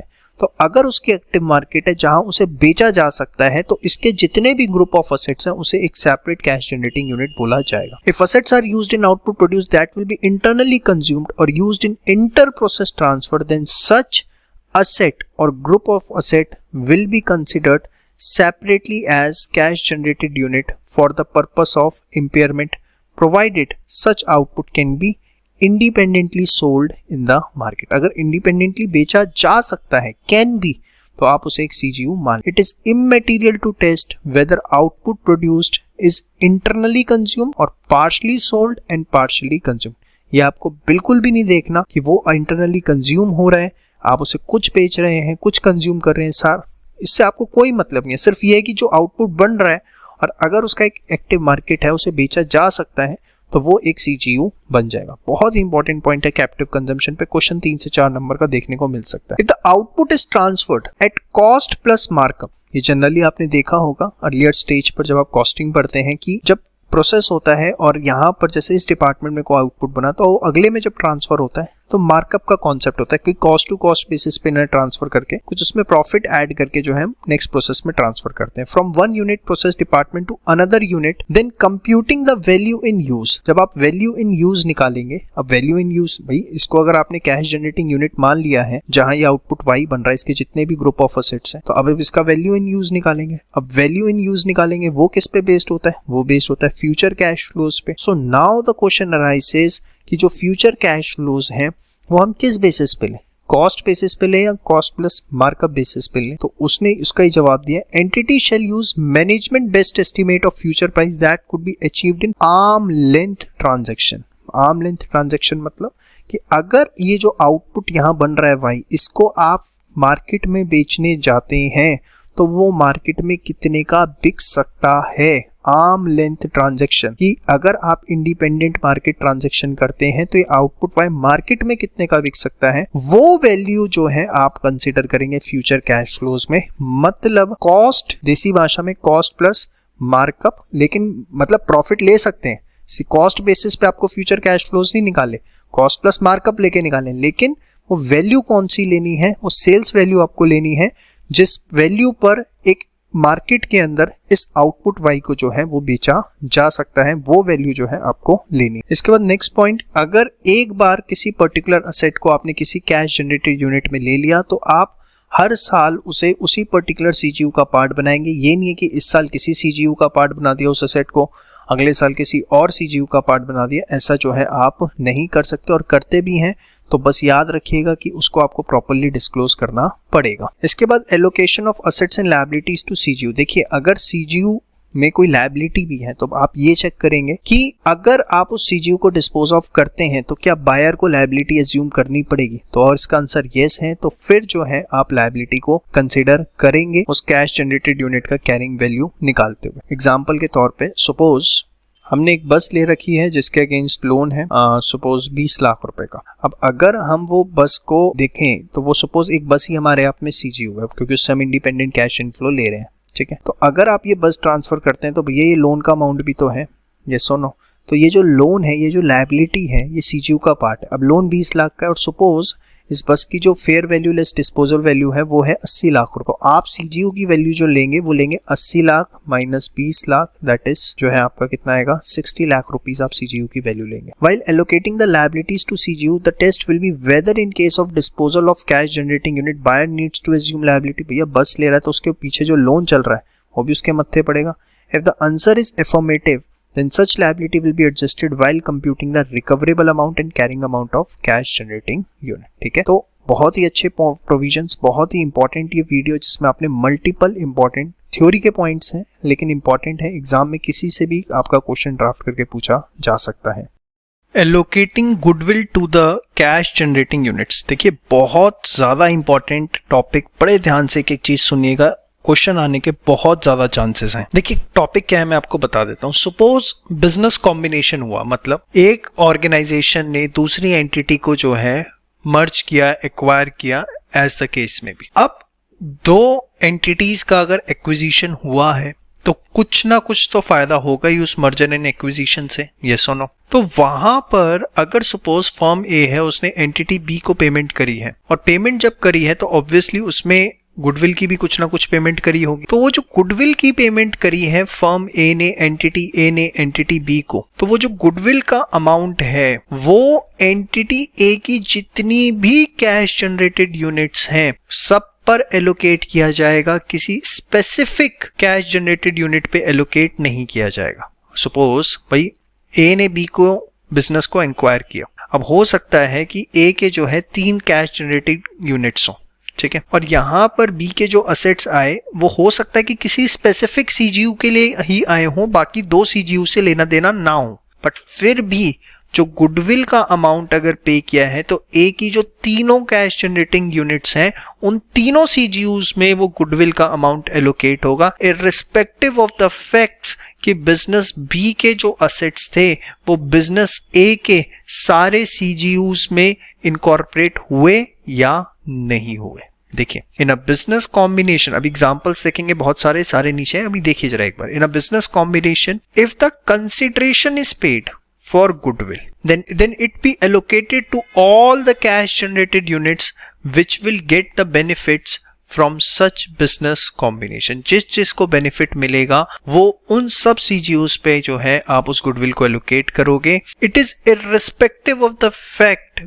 whether any asset or liability acquired in the process of business combination is allocated to such cash generated unit or not। इससे कोई फर्क नहीं पड़ता कि आपने उस पर्टिकुलर बिजनेस कॉम्बिनेशन में जो असेट और लायबिलिटी लिए हैं वो आप उस सीजीयू में एलोकेट करते हैं या नहीं करते। मैंने क्या बोला, एक ही 3 सीजीयू है, 1 2 3, हो सकता है सारे असेट सीजीयू 1 में गए हो, लेकिन फिर भी अगर उस बिजनेस एक्विजिशन से, उस बिजनेस कॉम्बिनेशन से सेकंड और थर्ड को किसी भी तरह का कोई फायदा मिलेगा, सिनर्जीज होंगी, तो वहां पर भी गुडविल एलोकेशन किया जाएगा। ये नहीं देखना कि उसको असेट एलोकेट हुए हैं या नहीं हुए। सच benefits may be in the form of cost saving, economies of scale, opportunity for future growth, कुछ भी हो सकता है। मैं आपको कुछ एग्जाम्पल से समझाता हूँ, ध्यान से देखिए। हम ये मान के चलेंगे कि सब में गुडविल की पेमेंट हुई है।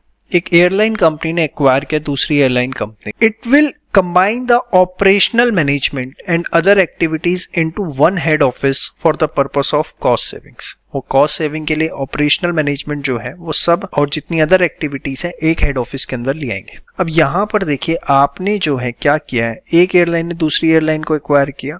सबसे बड़ी सिनर्जी आपको यहाँ देखने को मिल रही है क्या, cost savings. Cost savings are the synergies of the business combination. देखिए सिनर्जीज का मतलब क्या होता है मैं थोड़ा सा क्लियर कर दूं कि सपोज आप खुद अकेले बिजनेस कर रहे हैं, 100 रुपए का रेवेन्यू जनरेट कर रहे हैं, बिजनेस बी खुद अकेले बिजनेस कर रहा है, 50 रुपए का रेवेन्यू जनरेट कर रहा है, ठीक है। लेकिन अगर दोनों मिल जाते हैं ए एंड बी और उससे रेवेन्यू जनरेट होता है सपोज 180 रुपए का, ठीक है, तो आप देखिए अकेले अकेले कर रहे थे तो टोटल कितना हो रहा था 150, लेकिन अगर दोनों मिलके बिजनेस करते हैं 180 का रेवेन्यू आएगा, जो 30 एडिशनल आएगा ना, ये एक चीज कहलाती है कि सिनर्जी बेनिफिट हमको मिले हैं कि हम मिलके बिजनेस कर रहे हैं तो हमें कितना एड ऑन बेनिफिट मिलता है, that is called a synergy. ऐसी कॉस्टिंग में भी हो सकता है कि सपोज कॉस्टिंग ए की आ रही थी 100, बी की कॉस्टिंग आ रही थी 30, टोटल कॉस्टिंग आ रही थी 130, लेकिन जब दोनों ने मिलके बिजनेस किया ए एंड बी ने तो कंबाइंड कॉस्टिंग जो है वो 105 ही आ रही है, तो कॉस्टिंग में 25 की बचत हो गई।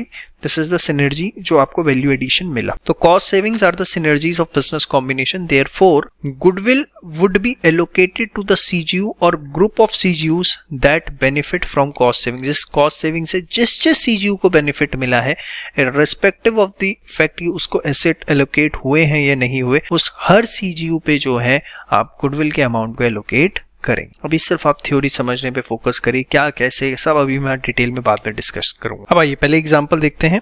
Global consumer product company acquired another company which is best known for razors and razor blades. तो कोई एक बेसिकली कंज्यूमर प्रोडक्ट की कंपनी है, एमएनसी है, और उसने एक रेजर और रेजर ब्लेड्स की कोई कंपनी जो फेमस है, नोन में है, काफी पब्लिकली जानी जाती है, उसको एक्वायर किया। This will be a separate operating segment for the acquire, और ये पूरा अपने आप में सेपरेट ऑपरेटिंग सेगमेंट होगा। अच्छा जी, हम यहाँ गुडविल की पेमेंट हुई है और ये सेपरेट ऑपरेटिंग सेगमेंट होगा, किसी एग्जिस्टिंग से कोई लेना देना ही नहीं है, ऐसा वो कह रहा है।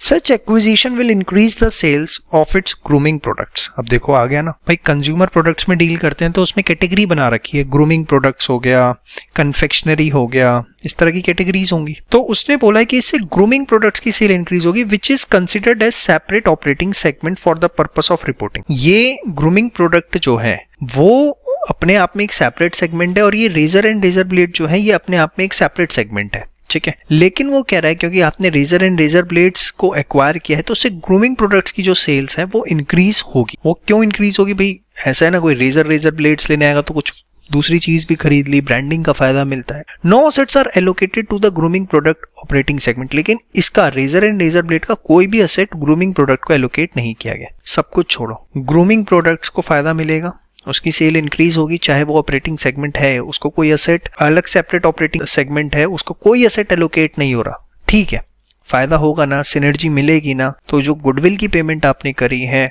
वो आपका ये जो सेपरेट ऑपरेटिंग सेगमेंट है ग्रूमिंग प्रोडक्ट्स का, इस पे भी आपको एलोकेट करनी है।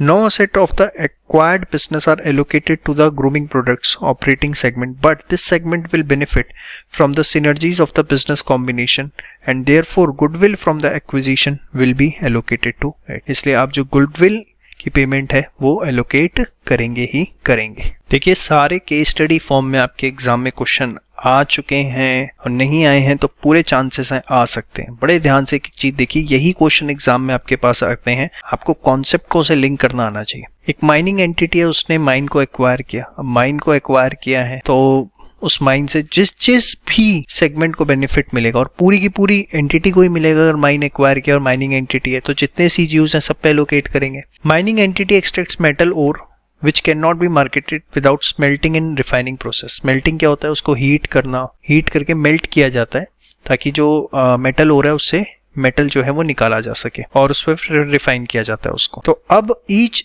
entity acquired mine whose fixed cost will be recovered by the existing refining operations, भाई आप एग्जिस्टिंग स्मेल्टिंग और रिफाइनिंग प्रोसेस में ही तो डालोगे आप उसे। Therefore goodwill to be allocated to the CGU comprising the smelter, the existing mines and the newly acquired mine. तो सब जगह जो है ये गुडविल एलोकेट की जाएगी, कि बहुत इंपॉर्टेंट है, बड़े शांति दिमाग के साथ इसको पढ़िए।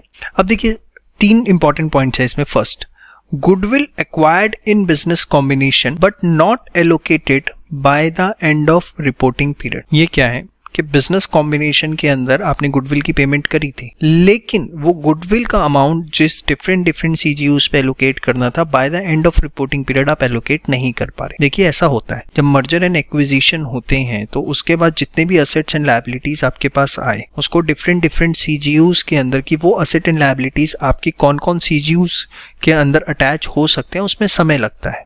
ऐसा नहीं होता कि ओवर द नाइट ये चीजें हो जाती है। तो इवन कई बार ये होता है कि हम इनिशियल रिकॉग्निशन जो होता है असेट्स एंड लायबिलिटीज का, वो भी प्रोविजनली करते हैं, क्योंकि हमें साल के एंड के अंदर अकाउंटिंग तो करनी ही है, तो हम एक बार प्रोविजनल बेसिस पे कर देते हैं by the end of the period. Such provisional values needs to be adjusted for completing the initial recognition, और बाद में जो है एंड ऑफ रिपोर्टिंग पीरियड में हमने उसे प्रोविजनली एडजस्ट कर दिया असेट एंड लायबिलिटीज की वैल्यू को, और बाद में हम जो है फिर उसको एडजस्ट करते हैं। लेकिन ये एडजस्टमेंट का मैक्सिमम टाइम हमें मिलता है 12 months from the acquisition date. Example के तौर पे सपोज आपने जो है 15 अक्टूबर को किसी कंपनी को एक्वायर किया, अब आ गई 31 मार्च, और 31 मार्च तक जो है आपकी अकाउंटिंग प्रॉपर नहीं हो पाई। आपने क्या किया, प्रोविजनल बेसिस पे जो है कैश जनरेटेड यूनिट्स के अंदर जो असेट्स एंड लायबिलिटीज थी उसकी वैल्यूज एलोकेट कर दी। सपोज आपकी खुद की 3 सीजीयूज थी, आपने प्रोविजनल बेसिस पे उसके असेट्स एंड लायबिलिटीज अपनी डिफरेंट सीजीयूज में एलोकेट कर दी। अब ये नहीं कि प्रोविजनल बेसिस पे कर दी रिपोर्टिंग पीरियड पे तो काम हो गया।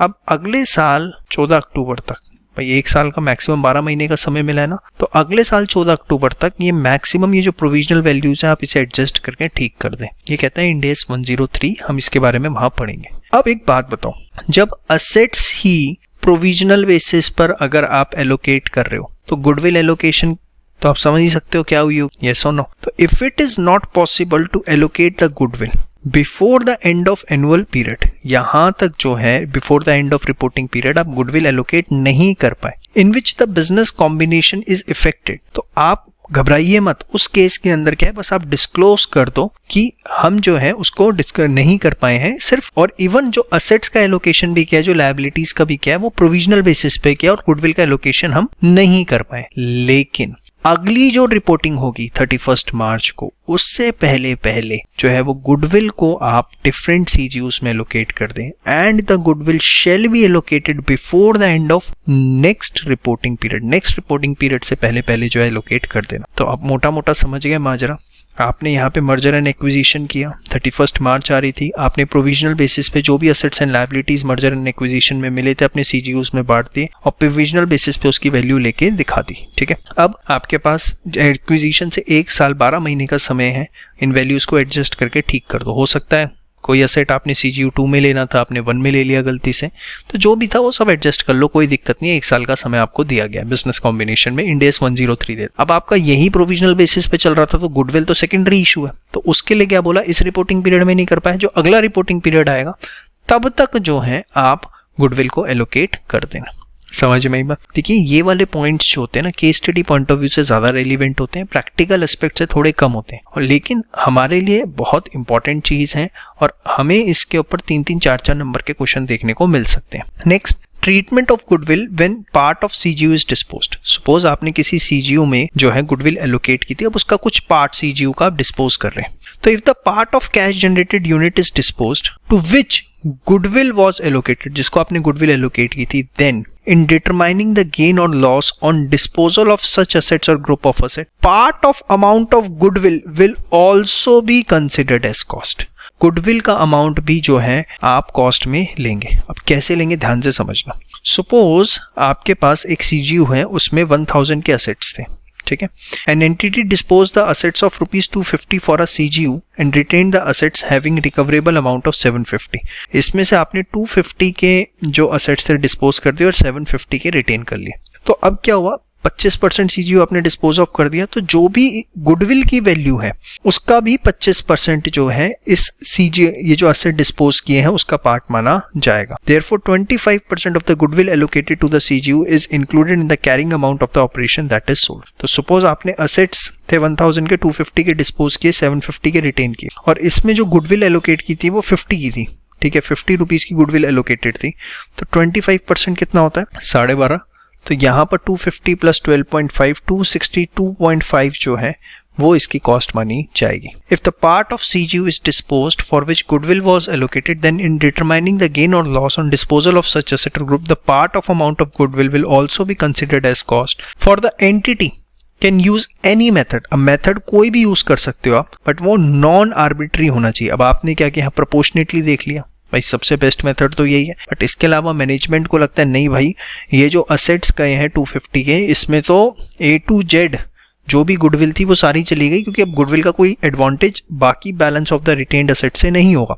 तो उस केस में 250 प्लस 50 पूरी कॉस्ट भी ली जा सकती है। वो कह रहे हैं नॉन आर्बिट्री और बेस्ड ऑन लॉजिकल रीजनिंग आपको मेथड जो है वो यूज करना है, मतलब मैनेजमेंट को छूट दे दी। दैट में better reflect the goodwill associated with the operation disposed. However, in the absence of any decision in this regard, it is better to consider relative value of asset disposed and the assets retained in cash generated unit. But अगर आपके पास कोई ऐसा logical non arbitrary method नहीं है, तो फिर आप यही करिए कि जो आपने असेट्स डिस्पोज किए हैं और असेट रिटेन किए हैं, उनकी सेल्स वैल्यू जो है उनको प्रोपोर्शनेटली चेक करके आप गुडविल को भी उतना प्रोपोर्शन में ले लीजिए। समझ में आई बात? बड़े आराम से करो, जल्दीबाजी ना करो, बहुत इंपॉर्टेंट है। प्रैक्टिकल लाइफ से भी, FR के पेपर में भी, इवन ऑडिटिंग के अंदर भी बहुत ज्यादा रेलिवेंसी रखते हैं। तो बड़े ध्यान से एक एक चीज को देखिए, समझिए और समय लगाइए पूरा का पूरा। इसके बाद next, treatment of goodwill when part of cash generated unit is restructured. आपने CGU जो है वो रीस्ट्रक्चर करी है। भाई इसका सबसे अच्छा पहले एग्जांपल देखो, सपोज एक कैश जनरेटेड यूनिट थी ए के नाम से, इसको आपने 3 cash generated units B C D में बांट दिया, तो जो गुडविल ए में एलोकेट थी वो बी सी डी तीनों में आप नॉन आर्बिट्री मेथड पे लॉजिकल मेथड से जो है वो गुडविल बी सी डी में बांटेंगे। इन this case goodwill will also B divided among 3 units based on relative value of asset transferred on any non arbitrary method. If the entity structure its operation which changes the composition of one or more cash generated unit, then goodwill shall be reallocated based on non-arbitrary method or relative values of assets reallocated। तो उम्मीद करता हूँ आपको ये समझ में आया। अब ये क्वेश्चन है, बहुत ही सिंपल क्वेश्चन है, कहते हैं ना खोदा पहाड़ निकली चुईया, तो उसी कैटेगरी का क्वेश्चन है। मोटा मोटा आपको समझा देता हूँ। एंटिटी ए है, उसने एंटिटी बी को एक्वायर किया, 50 मिलियन पे किए, जिसमें 35 मिलियन जो है उसने असेट्स के लिए पे किए, तो 15 मिलियन किसके लिए पे किए होंगे? गुडविल के लिए, यस और नो। अब उसके बाद जो है the acquisition of B limited is to be integrated into entities ए।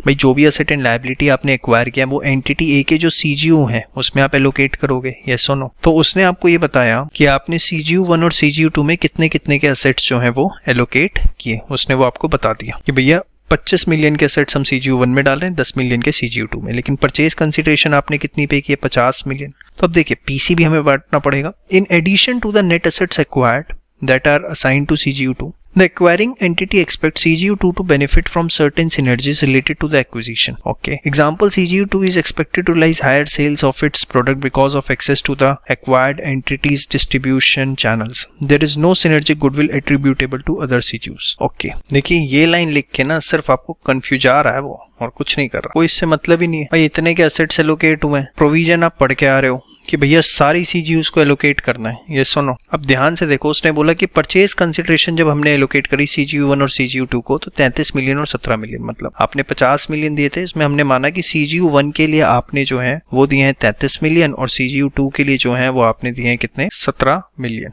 ठीक है, अब समझ गए क्वेश्चन की पूरी हिस्ट्री कि आपकी एक एंटिटी थी, एंटिटी ए, आपकी खुद की 2 सीजीयू थी, सीजीयू 1, सीजीयू 2, आपने किसी का बिजनेस एक्वायर किया, तो सीजीयू 1 को उसमें मिले कितने के असेट्स? 25 मिलियन के, इसको मिले 10 मिलियन के, और परचेज कंसिडरेशन आपने एलोकेट करी 33 मिलियन और 17 मिलियन। ये पीसी आपने एलोकेट करी, ठीक है, और ये जो है आपने असेट्स एलोकेट करे। अब खुद बताओ ना, जब इनका डिफरेंस गुडविल है तो यहाँ पर भी जो डिफरेंस आएगा वो क्या आएगा? गुडविल आएगा। 33 17 50 25 10 35, जो गुडविल असाइंड है वो कितनी है? 8 और 7 दैट इज 50। कुछ नहीं है क्वेश्चन में, सिर्फ ये स्टेटमेंट जो एकदम यूजलेस स्टेटमेंट है इसको लिख के वो आपको घबरा रहा है, और आप उससे मत घबराइएगा। इतने असेट एलोकेट हुए हैं, इतनी पीसी एलोकेट हुई है, दोनों का जो डिफरेंस है वो सीधा सीधा जो है गुडविल का एलोकेशन हो। Allocating corporate assets to cash generating units, बड़े ध्यान से देखिएगा इसको। कॉर्पोरेट असेट्स क्या होते हैं? ऐसे असेट्स जो basically multiple cash generating units के फ्यूचर कैश फ्लोज में कंट्रीब्यूट तो कर रहे हैं, लेकिन आप किसी सीजीयू का उसे पर्टिकुलर पार्ट नहीं बना पा रहे हैं। जैसे रिसर्च सेंटर हो गया, हेडक्वार्टर की बिल्डिंग हो गई, तो अब यहाँ से ऑब्वियसली बिजनेस ऑपरेशंस चल रहे हैं, मल्टीपल सीजीयूज को बेनिफिट मिल रहा होगा, लेकिन आप किसी पर्टिकुलर सीजीयू का उसे पार्ट नहीं बना पा रहे। ठीक है, इसमें गुडविल कवर नहीं होती। लेकिन अब corporate asset do not generate independent cash flow, ये इंडिपेंडेंट कैश फ्लो जनरेट नहीं करते हैं। Their carrying amount can not be fully attributed to the CGU under review. So corporate assets are impaired in context of group of CGUs to which the asset belongs. अब ये group of सीजीयूज में पहले allocate कैसे होते हैं, फिर कैसे उसका इम्पेयरमेंट होता है, वो मैं आपको सब समझा रहा हूँ, ध्यान से देखिएगा। इस मेथड को समझने से पहले एग्जांपल समझिए, ताकि मेथड की जब थ्योरी पढ़े तो समझ में आ जाए। इसमें क्या है, बेसिकली 2 सीजीयूज हैं हमारे पास, एक सीजीयू ए, एक सीजीयू बी। इस पे 20 मिलियन के असेट हैं और इसके पास जो है वो 30 मिलियन के असेट है। कंपनी की ऑफिस बिल्डिंग है which it is using as an office headquarter and has not been included in the above values, और इनको इन वैल्यूज में इंक्लूड नहीं कर रखा। उसके बाद वो कह रहा है आपके पास and can be allocated to the units on the basis of their carrying value. The office building has a carrying value of 10 million, 10 million की वैल्यू है उसकी ऑफिस की, और इन वैल्यूज में इंक्लूड नहीं है। और कह रहा है कि on the basis of carrying value जो है आप उसे इंक्लूड कर सकते हो, मतलब 2:3 के अंदर आप उसे इंक्लूड कर सकते हो। तो 10 मिलियन जो ऑफिस बिल्डिंग है उसे 2:3 में बांटेंगे, तो यहाँ पे 4 मिलियन, यहाँ पे 6 मिलियन, कितना हो जाएगा? 24 मिलियन, और इसकी वैल्यू हो जाएगी 36 मिलियन। ठीक है ना। Recoverable amount are based on the basis of value in use 18 million of CGU A and 38 million for CGU. अब हमने जब रिकवरेबल अमाउंट देखा तो सीजीयू ए का कितना है? 18 मिलियन, और सीजीयू बी जो है उसका कितना है? 38 मिलियन। तो यहाँ पे कहीं ना कहीं आपका देखिए 6 मिलियन का इम्पेयरमेंट लॉस आ गया। यहाँ पे इम्पेयरमेंट लॉस नहीं होगा क्योंकि कैरिंग अमाउंट कम है रिकवरेबल अमाउंट से। अब ये जो 6 मिलियन का अमाउंट आया है इसको कैसे एलोकेट करेंगे, बड़े ध्यान से देखिएगा। ये तो सीजीयू के असेट्स थे, उसकी वैल्यू थी, ठीक है। और यहाँ पर जो है हमने क्या किए थे, कॉर्पोरेट असेट्स का एलोकेशन किया था। कॉर्पोरेट असेट्स का एलोकेशन हुआ था इसमें, आपको समझ में आ रहा है। तो आप क्या करेंगे, 6 मिलियन को इस रेशो के अंदर लेंगे, मतलब 6 मिलियन इंटू 4 बाय रेशो क्या होगी 20:4, तो 4/24, या दूसरे अक्षरों में अगर आप स्पेसिफिक रेशो ले लें 5:1 आती है, तो उसको आप ऐसे भी कर सकते हैं कि 6 मिलियन को आप जो है 1/6, तो कितना आ जाता है 1 मिलियन। तो 1 मिलियन जो है वो इस कॉर्पोरेट असेट्स में से जाएगा, ठीक है, इम्पेयरमेंट लॉस, और बाकी जो बैलेंस बचेगा 5 मिलियन, ठीक है, वो जो है आप सीजीयू असेट्स में से इम्पेयरमेंट लॉस बुक करेंगे। आप समझ रहे हैं मेथड क्या है, कि हमें क्या करना है, सीजीयू में पहले कॉर्पोरेट असेट्स को एलोकेट करना है। अगेन वही है, non arbitrary method, logical method use करना, नहीं है तो कैरिंग वैल्यू की रेशो ले लो। उसके बाद रिकवरेबल अमाउंट है, इम्पेयरमेंट लॉस निकालो। अब कितना इम्पेयरमेंट लॉस कॉर्पोरेट असेट में जाएगा और कितना सीजीयू असेट्स पे जाएगा, तो सीधी सी बात है, रेशो के अंदर क्या करेंगे, आप इस इम्पेयरमेंट लॉस को बांट देंगे। अब तो 1 मिलियन जो है वो जाएगा कॉर्पोरेट असेट्स एलोकेशन के अगेंस्ट, मतलब यहाँ पर अब इसकी वैल्यू रह जाएगी 3 मिलियन, और यहाँ से 20 मिलियन से 5 मिलियन जो है बैलेंस चार्ज होगा। आप पढ़ के देख लीजिए, कैरिंग अमाउंट 20, 30 एलोकेशन, ठीक है, तो ये आ गया 24, 36 रिकवरेबल अमाउंट, इम्पेयरमेंट लॉस, देखिए आप एलोकेशन। समझ में आई बात आपको, पक्का श्योर? देखिए method, allocate the carrying amount of corporate asset on CGU on reasonable and consistent basis, non arbitrary, in the absence of any criteria allocated in the ratio of carrying values of CGUs. वही बात जो हमने की। After allocation compute the recoverable value of CGU and compute the amount of impairment loss. Allocation कैसे करना है, loss will be as follow. अगर कोई गुडविल है तो सबसे पहले उसको, हमारे क्वेश्चन में कोई गुडविल का नहीं था, कि अगर इसमें लिखा होता है कि सपोज ये जो सीजीयू की वैल्यू 20 इसमें 2 मिलियन की गुडविल है, तो पहले 6 मिलियन में से 2 मिलियन तो पूरा का पूरा गुडविल पे जाता, ठीक है। और उसके बाद among the assets of CGU in the रेश, अब जो सीजीयू के असेट्स हैं, कौन कौन से असेट्स हैं, बोथ भाई corporate and own assets of CGU, ठीक है ना। तो उसके अंदर आप क्या करेंगे, in the ratio of carrying amount of corporate assets in CGU and carrying amount of other assets in CGU, इस रेशियो के अंदर आप उसको बुक कर देंगे। If amount of corporate asset cannot be allocated to a CGU, then such CGU will be impaired without including the corporate asset, and thereafter such CGU will be included in the smallest group of CGUs to which corporate asset can be allocated and impairment will be done। थोड़ा technical point है, question आने के chances कम है, लेकिन समझिए, suppose कोई ऐसी CGU है जिसमें आप कॉर्पोरेट असेट को एलोकेट नहीं कर पा रहे, मत करिए कॉर्पोरेट असेट को एलोकेट, उसका इम्पेयरमेंट जैसे करना है आप कर लीजिए। आपने उसका रिकवरेबल अमाउंट निकाला, कैरिंग अमाउंट से चेक किया, रिकवरेबल अमाउंट कम था, आपने उसका इम्पेयरमेंट कर लिया। अब ऐसा नहीं कि वो सीजीयू बच गया, फिर आपको क्या करना पड़ेगा, उस सीजीयू को आफ्टर इम्पेयरमेंट किसी ऐसी सीजीयू में इंक्लूड करना पड़ेगा जिसमें कॉर्पोरेट असेट का एलोकेशन हो रखा है, और उसके बाद ऑन कंबाइंड बेसिस आप जो है इम्पेयरमेंट करेंगे। पढ़िए एक बार, if amount of corporate asset can not be allocated to a CGU, then such CGU will be impaired without including the corporate asset. यहां तक क्लियर है? And thereafter such CGU will be included, उस CGU को include किया जाएगा किसमें, in the smallest group of CGUs to which corporate asset can be allocated and impairment will be done। तो basically CGUs में वो आपने क्या किया, नहीं कर रहे एलोकेट, कुछ नहीं होता, कर लो इम्पेयरमेंट, उसके बाद वो CGU किसी CGU का पार्ट बनाओ जिसमें कॉर्पोरेट असेट होना चाहिए और फिर इम्पेयरमेंट करो। इतना क्वेश्चन हमारे प्रैक्टिकल लेवल पे भी देखने को नहीं मिलता है, इन्होंने जस्ट यहाँ पे दे दिया, अच्छी चीज़ है, ठीक है। तो ये क्वेश्चन और ये थ्योरी आप इसे अच्छे से प्रिपेयर करिए, अच्छा पॉइंट है, यहाँ से आपका 3 से 4 नंबर का क्वेश्चन और इसी तरह का क्वेश्चन आपको देखने को एग्जाम में मिल सकता है। देखिए वीडियो बहुत इंपॉर्टेंट है, इसको करने से पहले एकदम फ्रेश माइंड से बैठिएगा और फुल फोकस आपका होना चाहिए। इधर उधर हल्का सा भी ध्यान भटकर तो ये टॉपिक समझ में नहीं आएगा, एग्जामिनेशन पॉइंट ऑफ व्यू से बहुत रेलिवेंसी रखता है। तो प्लीज फुली फोकस रहिए, सारी डिस्ट्रैक्शंस अपने पास से हटा दीजिए। अगले आधी घंटे आपको बहुत फोकस से इस वीडियो को देखना है और मैं आपको यही एडवाइस करूंगा कि इस वीडियो को कम से कम 2 बार देखिएगा, क्योंकि इतना इंपॉर्टेंट और थोड़ा सा जो है वो ट्रिकी भी है। So let's start.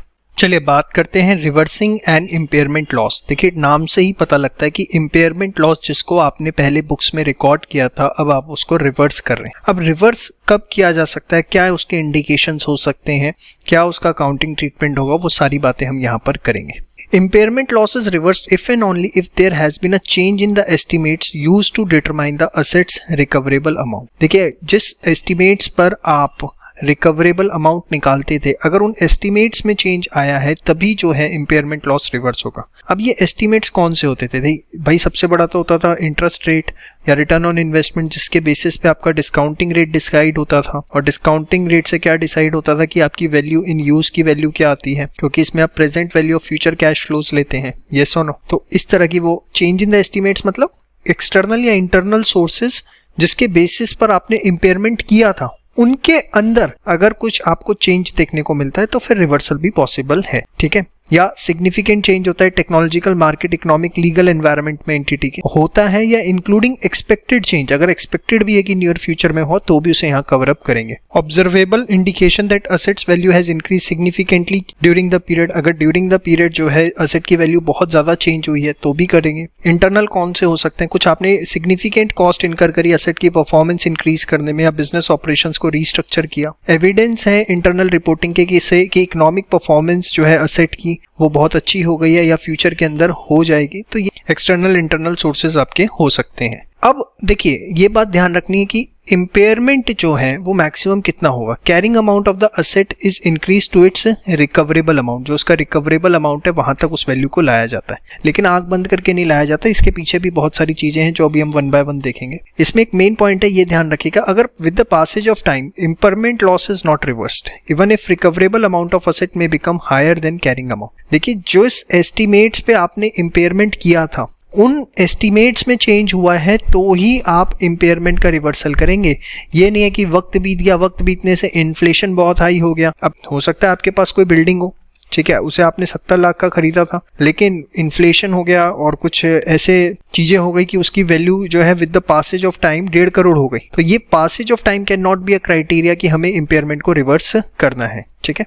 अब क्या अकाउंटिंग ट्रीटमेंट होगा, एक एक चीज सारी देखते हैं, बड़े ध्यान से देखिए। मेन चीज जो आपको ध्यान रखनी है, reversal shall be allocated to the assets of the unit. अगर कैश जनरेटेड यूनिट है और उसका आपने रिकवरेबल अमाउंट निकाला और आपने देखा भैया रिकवरेबल अमाउंट जो है वो कैरिंग अमाउंट से ज्यादा आ रहा है, कौन सी कैश जनरेटेड यूनिट का? जिसका ऑलरेडी एक बार इम्पेयरमेंट हुआ था, उसका आपने देखा फ्यूचर के अंदर कि रिकवरेबल अमाउंट अब कैरिंग अमाउंट से ज्यादा आ रहा है। तो रिवर्सल आप जब करेंगे तो प्रोराटा बेसिस पे जो कैरिंग अमाउंट है सारे एसेट्स पे एलोकेट करेंगे, लेकिन गुडविल जो है वो रेज नहीं की जाएगी, क्योंकि raising of goodwill is not allowed, it is strictly prohibited. हो सकता है कि आपने इम्पेयरमेंट के टाइम पे, आपको पता है इम्पेयरमेंट अगर आता है कैश जनरेटेड यूनिट का तो सबसे पहले हम उसे गुडविल से राइट ऑफ करते हैं और उसके बाद बैलेंस जो है प्रोपोर्शनेटली ऑन असेट्स करते हैं।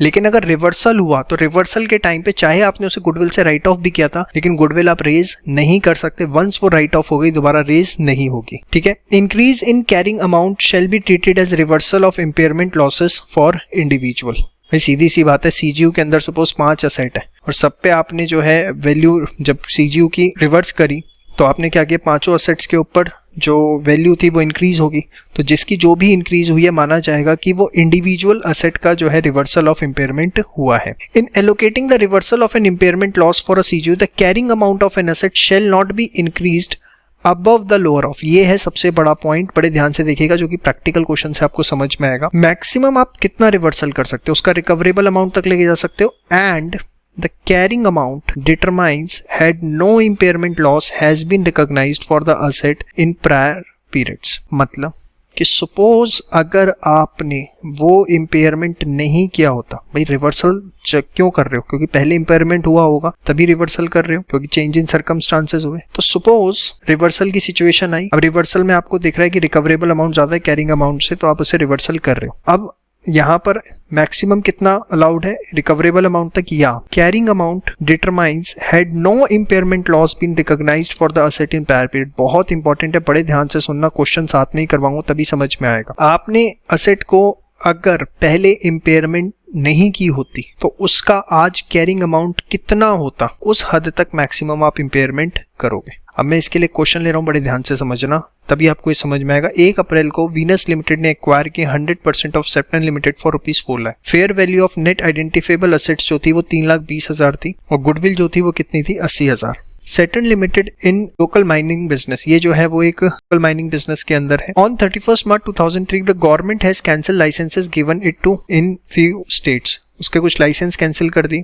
As a result Saturn limited revenue is estimated to get reduce by 30%। इसकी वजह से 30% रेवेन्यू कम हो जाएगा। The adverse change in market place and regulatory condition is an indicator of impairment, तो इम्पेयरमेंट करना पड़ेगा। As a result Venus limited has to estimate the recoverable amount of goodwill and net assets of Saturn limited on 31 March 2003। तो इस दिन जो है वो क्या कर रहे हैं, इसका इम्पेयरमेंट कर रहे हैं। तो देखिए कहीं ना कहीं 2000X1 के अंदर एक्वायर किया था बिजनेस, 2 साल बाद जो है 31 मार्च 2000X3 यहाँ पर जो है इम्पेयरमेंट की सिचुएशन देखने को मिल रही है। Venus limited uses SLM, the useful life of assets is estimated to be 20 years with no residual value.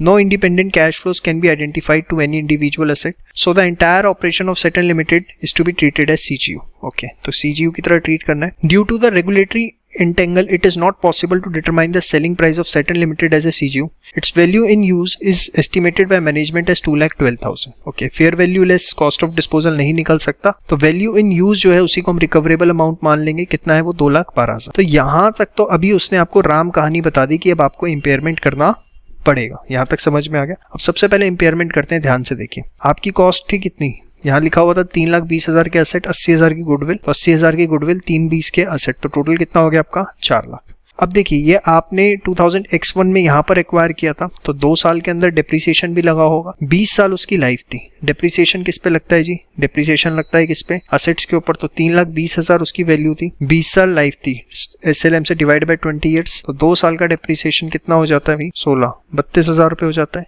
Yes और नो। तो आप देखिए 32,000 का डेप्रिसिएशन लगाया, तो यहाँ पर ये 80,000, ये 2,88,368, ये वैल्यू अपीयर कर रही है आपकी 31 मार्च 2000X3 को। ठीक है, तो यहाँ तक मेरे हिसाब से किसी भी प्रकार की आपको कोई भी जो है वो दिक्कत नहीं होनी चाहिए, ये आपके दिमाग में एकदम क्लियर होना चाहिए। अब हुआ क्या, 2000X3 यहाँ पर जो है असेट की वैल्यू कितनी रह गई है, 2,12,000 रुपए, 2,12,000 रुपए वैल्यू है। अब बड़े ध्यान से देखो 368 है और वैल्यू रह गई है कितनी, 212,000। तो आपको जो है इम्पेयरमेंट लॉस बुक करना पड़ेगा 1,56,000 रुपए का जो है इम्पेयरमेंट लॉस बुक करना पड़ेगा। सबसे पहले गुडविल पे जाएगा, गुडविल पे कितना जाएगा भाई, 80,000 रुपए रिकॉर्ड करेंगे। ठीक है, और उसके बाद जो बैलेंस है वो अदर असेट्स पे जाएगा कितना, 76,000। तो 80,000 गुडविल पे, 76,000 अदर असेट्स पे, तो यहाँ पे कितना आ गया, 1,56,000।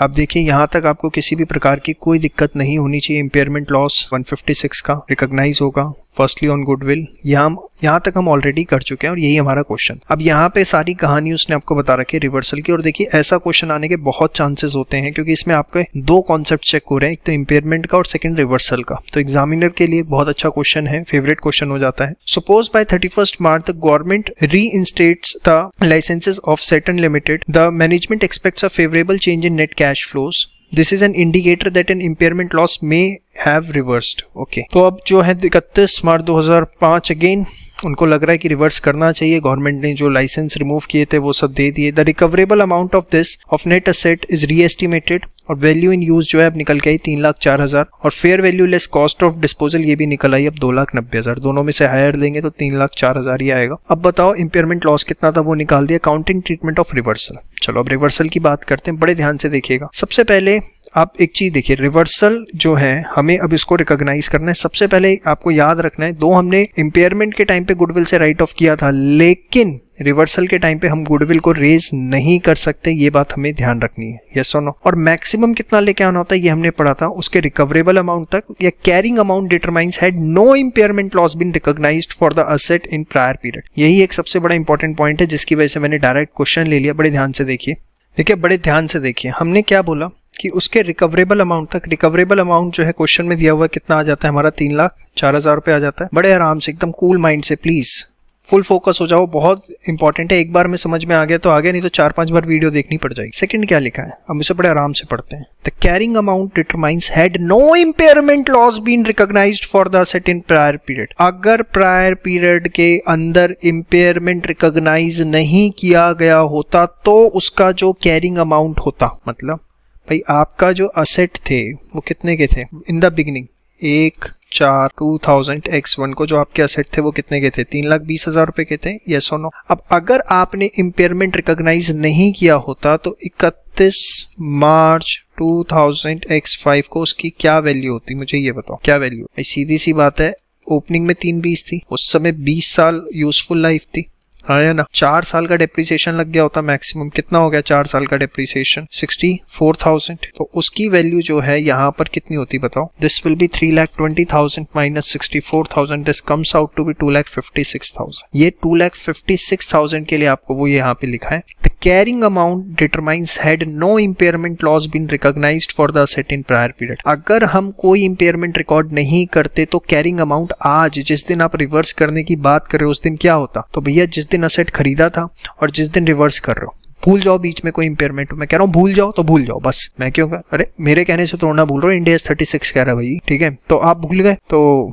कि इंपेयरमेंट हुआ था 320 वैल्यू थी 1 अप्रैल 2001 को, रिवर्सल इस दिन हो रहा है, तो इस 4 साल का आपने डेप्रिसिएशन लगा के वैल्यू निकाल दी 256। तो मैक्सिमम इंपेयरमेंट के बाद, इंपेयरमेंट के रिवर्सल के बाद, माफ कीजिएगा, इंपेयरमेंट के रिवर्सल के बाद मैक्सिमम जो वैल्यू बुक्स में आ सकती है वो कितनी आ सकती है? 256। अब थोड़ा सा यहाँ देखिए हिस्टोरिकल कॉस्ट 320 थी, यहाँ तक तो कोई आपको दिक्कत नहीं है। 4 इयर्स का डेप्रिसिएशन लगाया तो कितना आ गया? 256। Carrying amount had no impairment losses recognised, ठीक है? अब लेकिन अगर देखें तो आपने 31 मार्च 2003 को इम्पेयरमेंट किया था, उस समय उसकी वैल्यू कितनी आ गई थी? 288 में से आप 76 अगर माइनस करें, 2,88,000, उस पे आपने 76 का इम्पेयरमेंट बुक किया था तो 2,12,000 आ जाती है। और अब जब ये आया होगा तो रिवाइज हुआ होगा डेप्रिसिएशन, क्योंकि यूजफुल लाइफ फिर 18 साल बची थी, 20 में से 2 साल तो निकल ही गए थे, तो अगले 2 साल डेप्रिसिएशन लगा होगा, ठीक है? कितना लगा होगा? 24,000। कायदे से कैरिंग अमाउंट जो चल रहा है वो कितना चल रहा है? 188। अब हमारी सिचुएशन ये है कि 31 मार्च 2000x5 को जो हमारा कैरिंग अमाउंट चल रहा है वो चल रहा है 1,88,000, ठीक है? हमारा जो रिकवरेबल अमाउंट आ गया वो कितना आ गया जी? वो हमारा आ गया 3,04,000, ठीक है? कायदे से अगर हम देखते तो, अगर हम देसी भाषा में बात करते तो 188 माइनस 3,04,000, ठीक है, हम कर देते रिवर्सल ऑफ इम्पेयरमेंट लॉस, ठीक है? पहला इन दोनों का डिफरेंस निकाल के जो कि आता 1,16,000 रुपए का, भाई रिकवरेबल अमाउंट तक, फर्स्ट पॉइंट यही कहता है ना, इट्स रिकवरेबल अमाउंट तक, तो the difference between this and this 116। Second क्या कहता है कि अगर आपने इम्पेयरमेंट नहीं किया होता तो कैरिंग अमाउंट क्या होता? तो कितना होता? 256 होता मैक्सिमम। तो 188 minus 256, this comes out to be, आप समझ रहे हैं, 256 माइनस 188, तो ये आ रहा है क्या? 68,000। तो दोनों में से जो भी लोअर होगा उतना जो है आप रिवर्सल करेंगे, मतलब 68,000 का आप रिवर्सल करेंगे। और जब 68,000 का रिवर्सल करेंगे तो 188,000 प्लस 68,000, ठीक है, तो वो वैल्यू आप देखेंगे कितनी आ जाएगी? 2,56,000। ये नहीं है कि आपको पूरा 3,04,000 शो करना अलाउ कर दिया जाएगा। क्यों? क्योंकि वो जो सेकंड कंडीशन है वो बड़ी सोच समझ के लगाई गई है। देखिए, impairment loss recognise previously can be reverse only to the extent of lower of reestimated recoverable amount, ठीक है? Impairment loss reversal will be 68,000, this amount is recognised as, अब इसका ट्रीटमेंट क्या होगा वो बात की बात है, बट मैक्सिमम ऑफ 68,000 ही जो है वो रिकॉग्नाइज कर पाएंगे। क्लियर है? The carrying amount of other asset after reversal जो है वो 256 होगा। गुडविल पे राइट ऑफ कर सकते हैं, रिवर्स नहीं कर सकते, मैंने आपको बता दिया था। अब डेप्रिसिएशन कितना चार्ज होगा आने वाले समय में? अब 16 साल उसकी लाइफ बची है तो 256 डिवाइड बाय 16 करके डेप्रिसिएशन चार्ज होगा। बहुत ही जबरदस्त क्वेश्चन है, बड़े ध्यान से देखिए, समय लगता है। The reversal of impairment loss that would otherwise have been allocated to the asset is allocated pro rata to other assets of the unit except for goodwill। यहाँ पे कोई कैश जनरेटेड यूनिट नहीं थी, सिंगल असेट ही था, but अगर cash generated unit होती तो सारे असेट्स पे जो ये रिवर्सल हुआ है कितने का, यहाँ पर हमने किया 68,000 का, तो इस सीजू में जितने असेट्स होते सब पे वो प्रोपोर्शनेटली हम इंक्रीज कर देते। समझ में आ गई बात? अब इसका बाद assets with revaluation in the earlier years. अगर आपने उन असेट्स का रीवैल्यूएशन किया था पिछले कुछ सालों में तो क्या ट्रीटमेंट होगा? To the extent that an impairment loss on the same revalued asset was previously recognised in P&L, a reversal of the that impairment loss is also recognised in P&L। भाई सपोज, ध्यान से समझो, आप reversal कर रहे हो आज और रिवर्सल कर रहे हो इम्पेयरमेंट लॉस का, तो वो कह रहा है ऐसे असेट का कर रहे हो जिसका रीवैल्यूएशन हुआ था, और अगर उसका रीवैल्यूएशन हुआ था और कुछ अमाउंट P&L में आपने रिकॉग्नाइज किया था, ठीक है, तो रिवर्सल के टाइम पे उतना ही अमाउंट पहले आप कहां लेके जाओगे? P&L में। बट अगर P&L में नहीं लेके गए थे, आप उसको सीधे रिवैल्यूएशन सरप्लस में ले गए थे, तो reversal of an impairment loss on a revalued asset is recognised in OCI and increase the revaluation surplus for the asset. देखो, देसी भाषा में याद रखो कि अगर पहले P&L में लेके गए थे तो उतना P&L में लेके जाना है, बाकी OCI में ले जाके रिवैल्यूएशन सरप्लस बनाना है। After reversal depreciation amortisation for the asset is adjusted in future period on a systematic basis over it's useful life. आपने यहाँ पर भी देखा कि रिवर्सल के बाद वैल्यू हमारे पास आई 256, 16 साल लाइफ है, तो हमने डेप्रिसिएशन को रिवाइज किया। और ये प्रोविजन दोनों में कॉमन है, चाहे एसेट का रिवैल्यूएशन हुआ या नहीं। ये तो विद रिवैल्यूएशन था, विदाउट रिवैल्यूएशन है।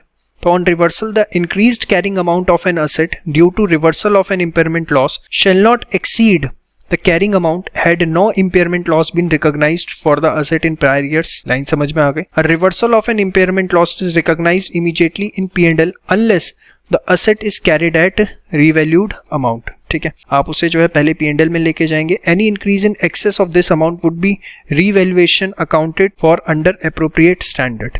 तो भाई सीधी सी बात यह है कि अगर ऐसा असेट है जिसका पहले रिवैल्यूएशन नहीं हुआ था, तो उस केस में रिवर्सल होने पर जो भी अमाउंट आएगा रिवर्सल ऑफ इम्पेयरमेंट लॉस का, वो सीधा सीधा कहाँ जाएगा, P&L में। और वो असेट पहले से अगर रिवैल्यू हुआ था तो आपने ये देखना है रिवैल्यूएशन के टाइम पे उस समय हम P&L में ले गए थे, तो उस एक्सटेंट तक P&L में, बाकी फिर आप जो है OCI की तरह फिर रिवैल्यूएशन सरप्लस में ले जाएंगे। बट अगर रिवैल्यूएशन हुआ था लेकिन P&L में कुछ नहीं गया था, OCI रिवैल्यूएशन सरप्लस में हुआ था, तो फिर इस बार भी OCI रिवैल्यूएशन सरप्लस में ले जाएंगे। समझ में आई बात? तो यहाँ पर बहुत ही अच्छा क्वेश्चन। अब इस क्वेश्चन के अंदर कोई इन्फॉर्मेशन नहीं थी रिवैल्यूएशन की, तो इस हिसाब से हमने ट्रीटमेंट किया। और आप देखिए क्वेश्चन के एंड में लिखा भी हुआ है कि जो अमाउंट है वो सारा का सारा कहाँ जाएगा, P&L के अंदर जाएगा। बहुत ही इंपॉर्टेंट, बहुत ही अच्छा क्वेश्चन, इसे बहुत अच्छे से मार्क कर लो, 2 बार प्रैक्टिस करना। और ये टॉपिक एक बार देखने से हो सकता है इतने से अच्छे से क्लियर ना हो, बहुत फ्रेश माइंड से इसको देखिए। और कम से कम मैं कहूँगा 2 बार तो आप देखिए ही देखिए। अभी आपने कर दिया, एक बार कल भी देखना है। ये बहुत इंपॉर्टेंट वीडियो और इतनी जल्दी दिमाग में क्लियर नहीं होता है, इट टेक्स टाइम। और जब भी बैठे इसको देखने एकदम फ्रेश माइंड से देखें।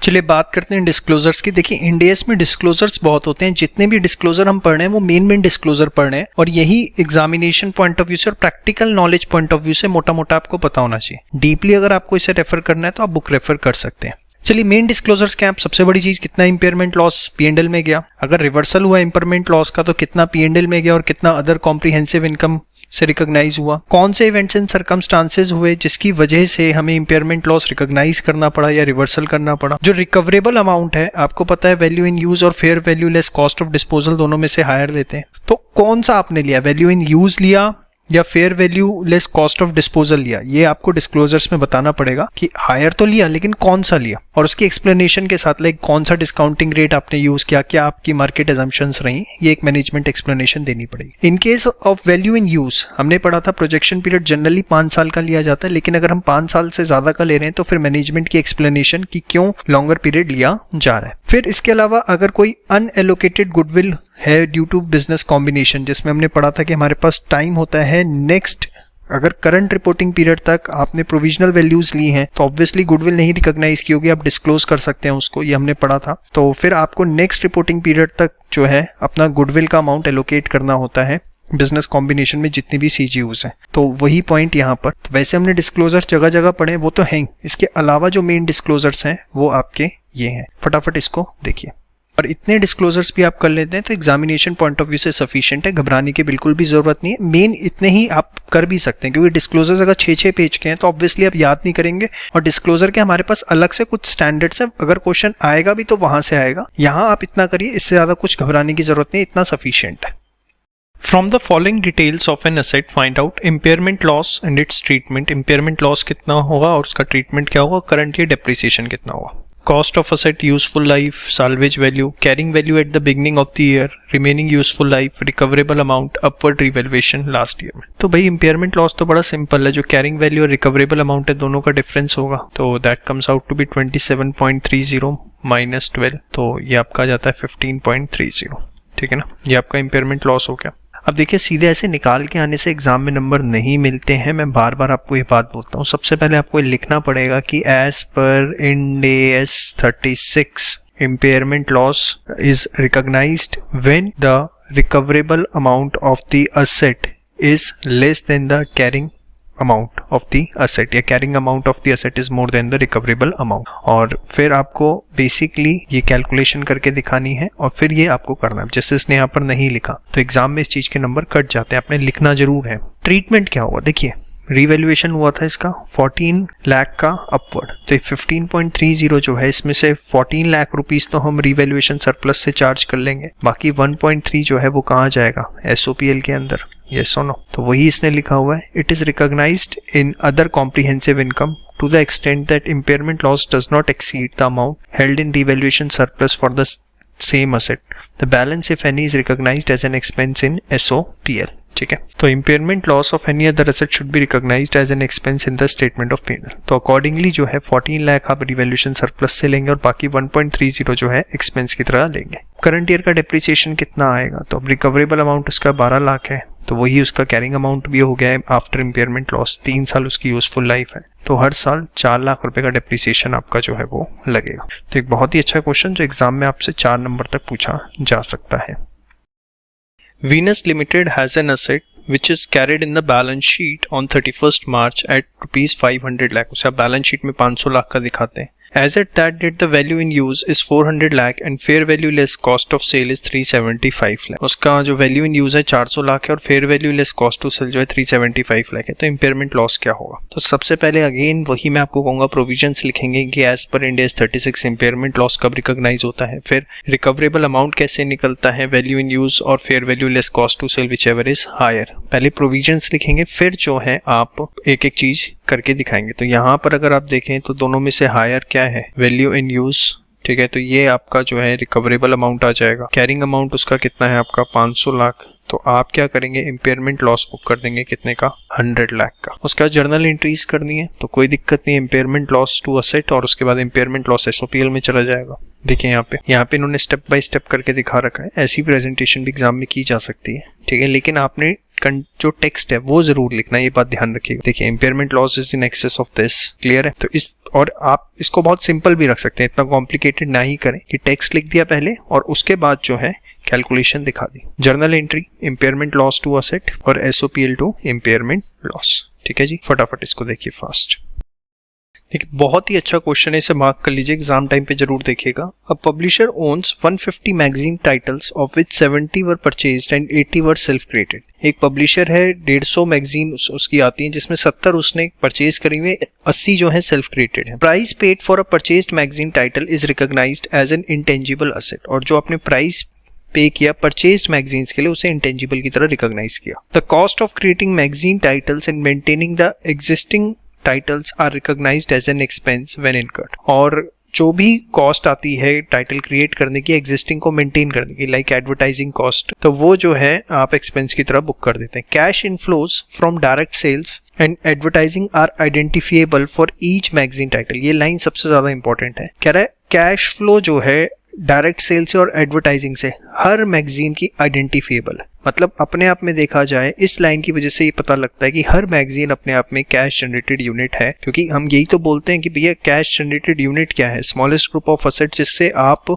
जो कैश इनफ्लोज हैं वो आइडेंटिफाई कर सको या इंडिपेंडेंट कैश फ्लोज उससे मिलते हो। Titles are managed by customer segments. The level of advertising income for a magazine title depends on the range of titles in the customer segment to which the magazine title relates. अब वो बता रहा है frequency की, किसमें कितने ads मिलते हैं, तो डिपेंड करता है कि वही कस्टमर सेगमेंट्स में कितनी मैगजीन्स है। Management has a policy to abandon old titles before the end of their economic lives and replace them immediately with the new titles for the same customer segment. जैसे देखो हर चीज का एक life cycle होता है, तो magazines में भी ऐसा ही होता है कि लंबे समय तक नहीं चलती। जैसे कोई मैगजीन चल रही है, अब लगता है कि नहीं कस्टमर का इंटरेस्ट इसमें कम हो रहा है, तो उसे वो बंद कर देते हैं और नई मैगजीन लिया जाते हैं सेम कस्टमर सेगमेंट के लिए। तो यहाँ कैश जनरेटिंग यूनिट क्या है for an individual magazine title. तो देखिए इस लाइन से ही मैंने बताया सब कुछ एकदम क्लियर हो जाता है। तो आप सिंपल इसमें लिखिए that individual magazine title generate cash flows that are largely independent of each other and generate each magazine title is a separate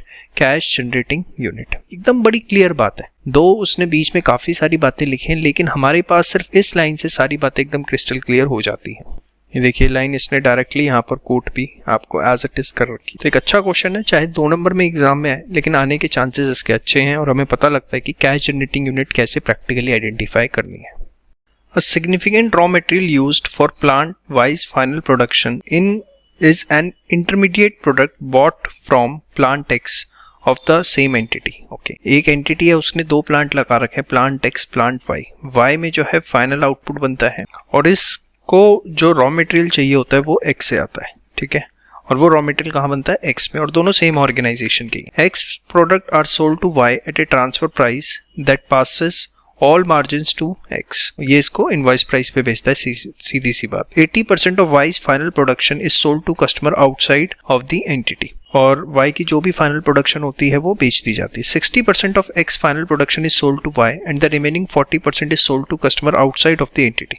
x जो भी प्रोड्यूस करता है उसका सिर्फ 60% जो है वाई को जाता है, 40% जो है वो आउटसाइड कस्टमर्स को बेच देता है। For each of the following cases what are the cash generating units for X and Y. याद करो कैप्टिव कंजम्पशन वाला पॉइंट आपको पढ़ाया था, अगर आपको हल्का सा भी याद आ रहा हो, नोट नंबर 1 ही था वो, ठीक है, एक बार मैं आपको दिखा दूं।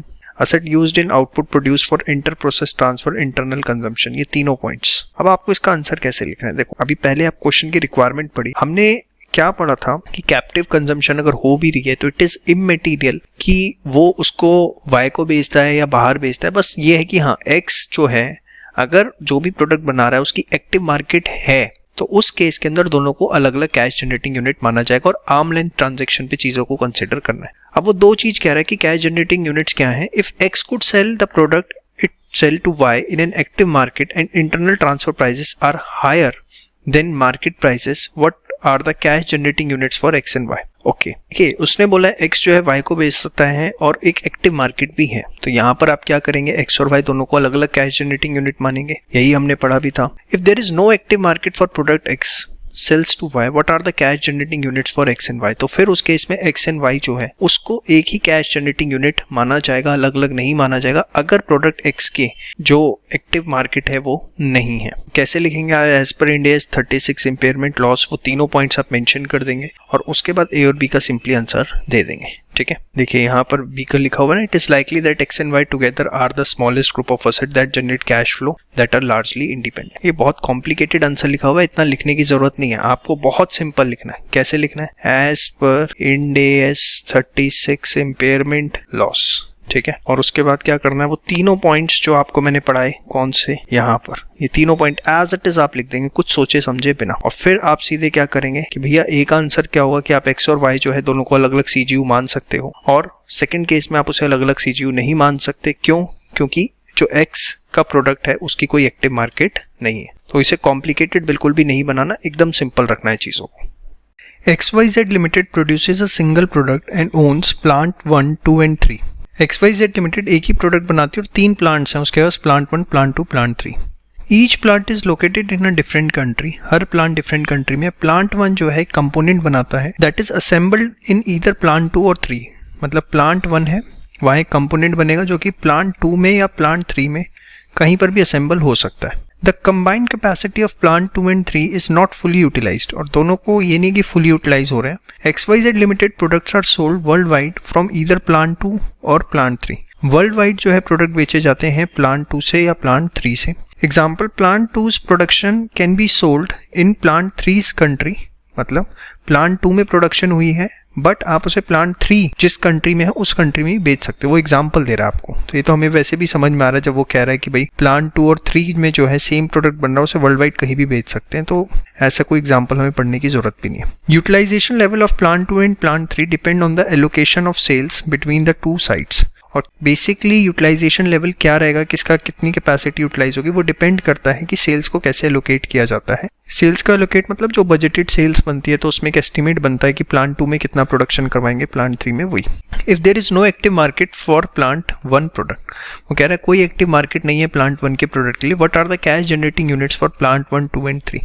बहुत ही अच्छा क्वेश्चन है। देखो प्लांट 1 को तो सीजीयू मान नहीं सकते। अब प्रॉब्लम क्या है, प्लांट 1 को आप प्लांट जो कंपोनेंट है वो 2 में भी सप्लाई और 3 में भी हो रहा है, और एज सच कोई बेसिस ऑफ एलोकेशन जो है वो इंडिपेंडेंट नहीं है।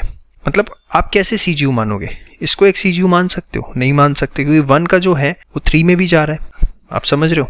तो कहीं ना कहीं आपको तीनों को मिला के ही एक कैश जनरेटिंग यूनिट मानना पड़ेगा, क्योंकि ये इंडिपेंडेंट कैश फ्लो जनरेट ही नहीं कर रहे। ध्यान से देखिए, it is likely that recoverable amount of each plant can not be assessed independently because there is no active market for plant 1 product, therefore plant 1 cash flows depend on the sales of the final product. ये चीज clear हो गई।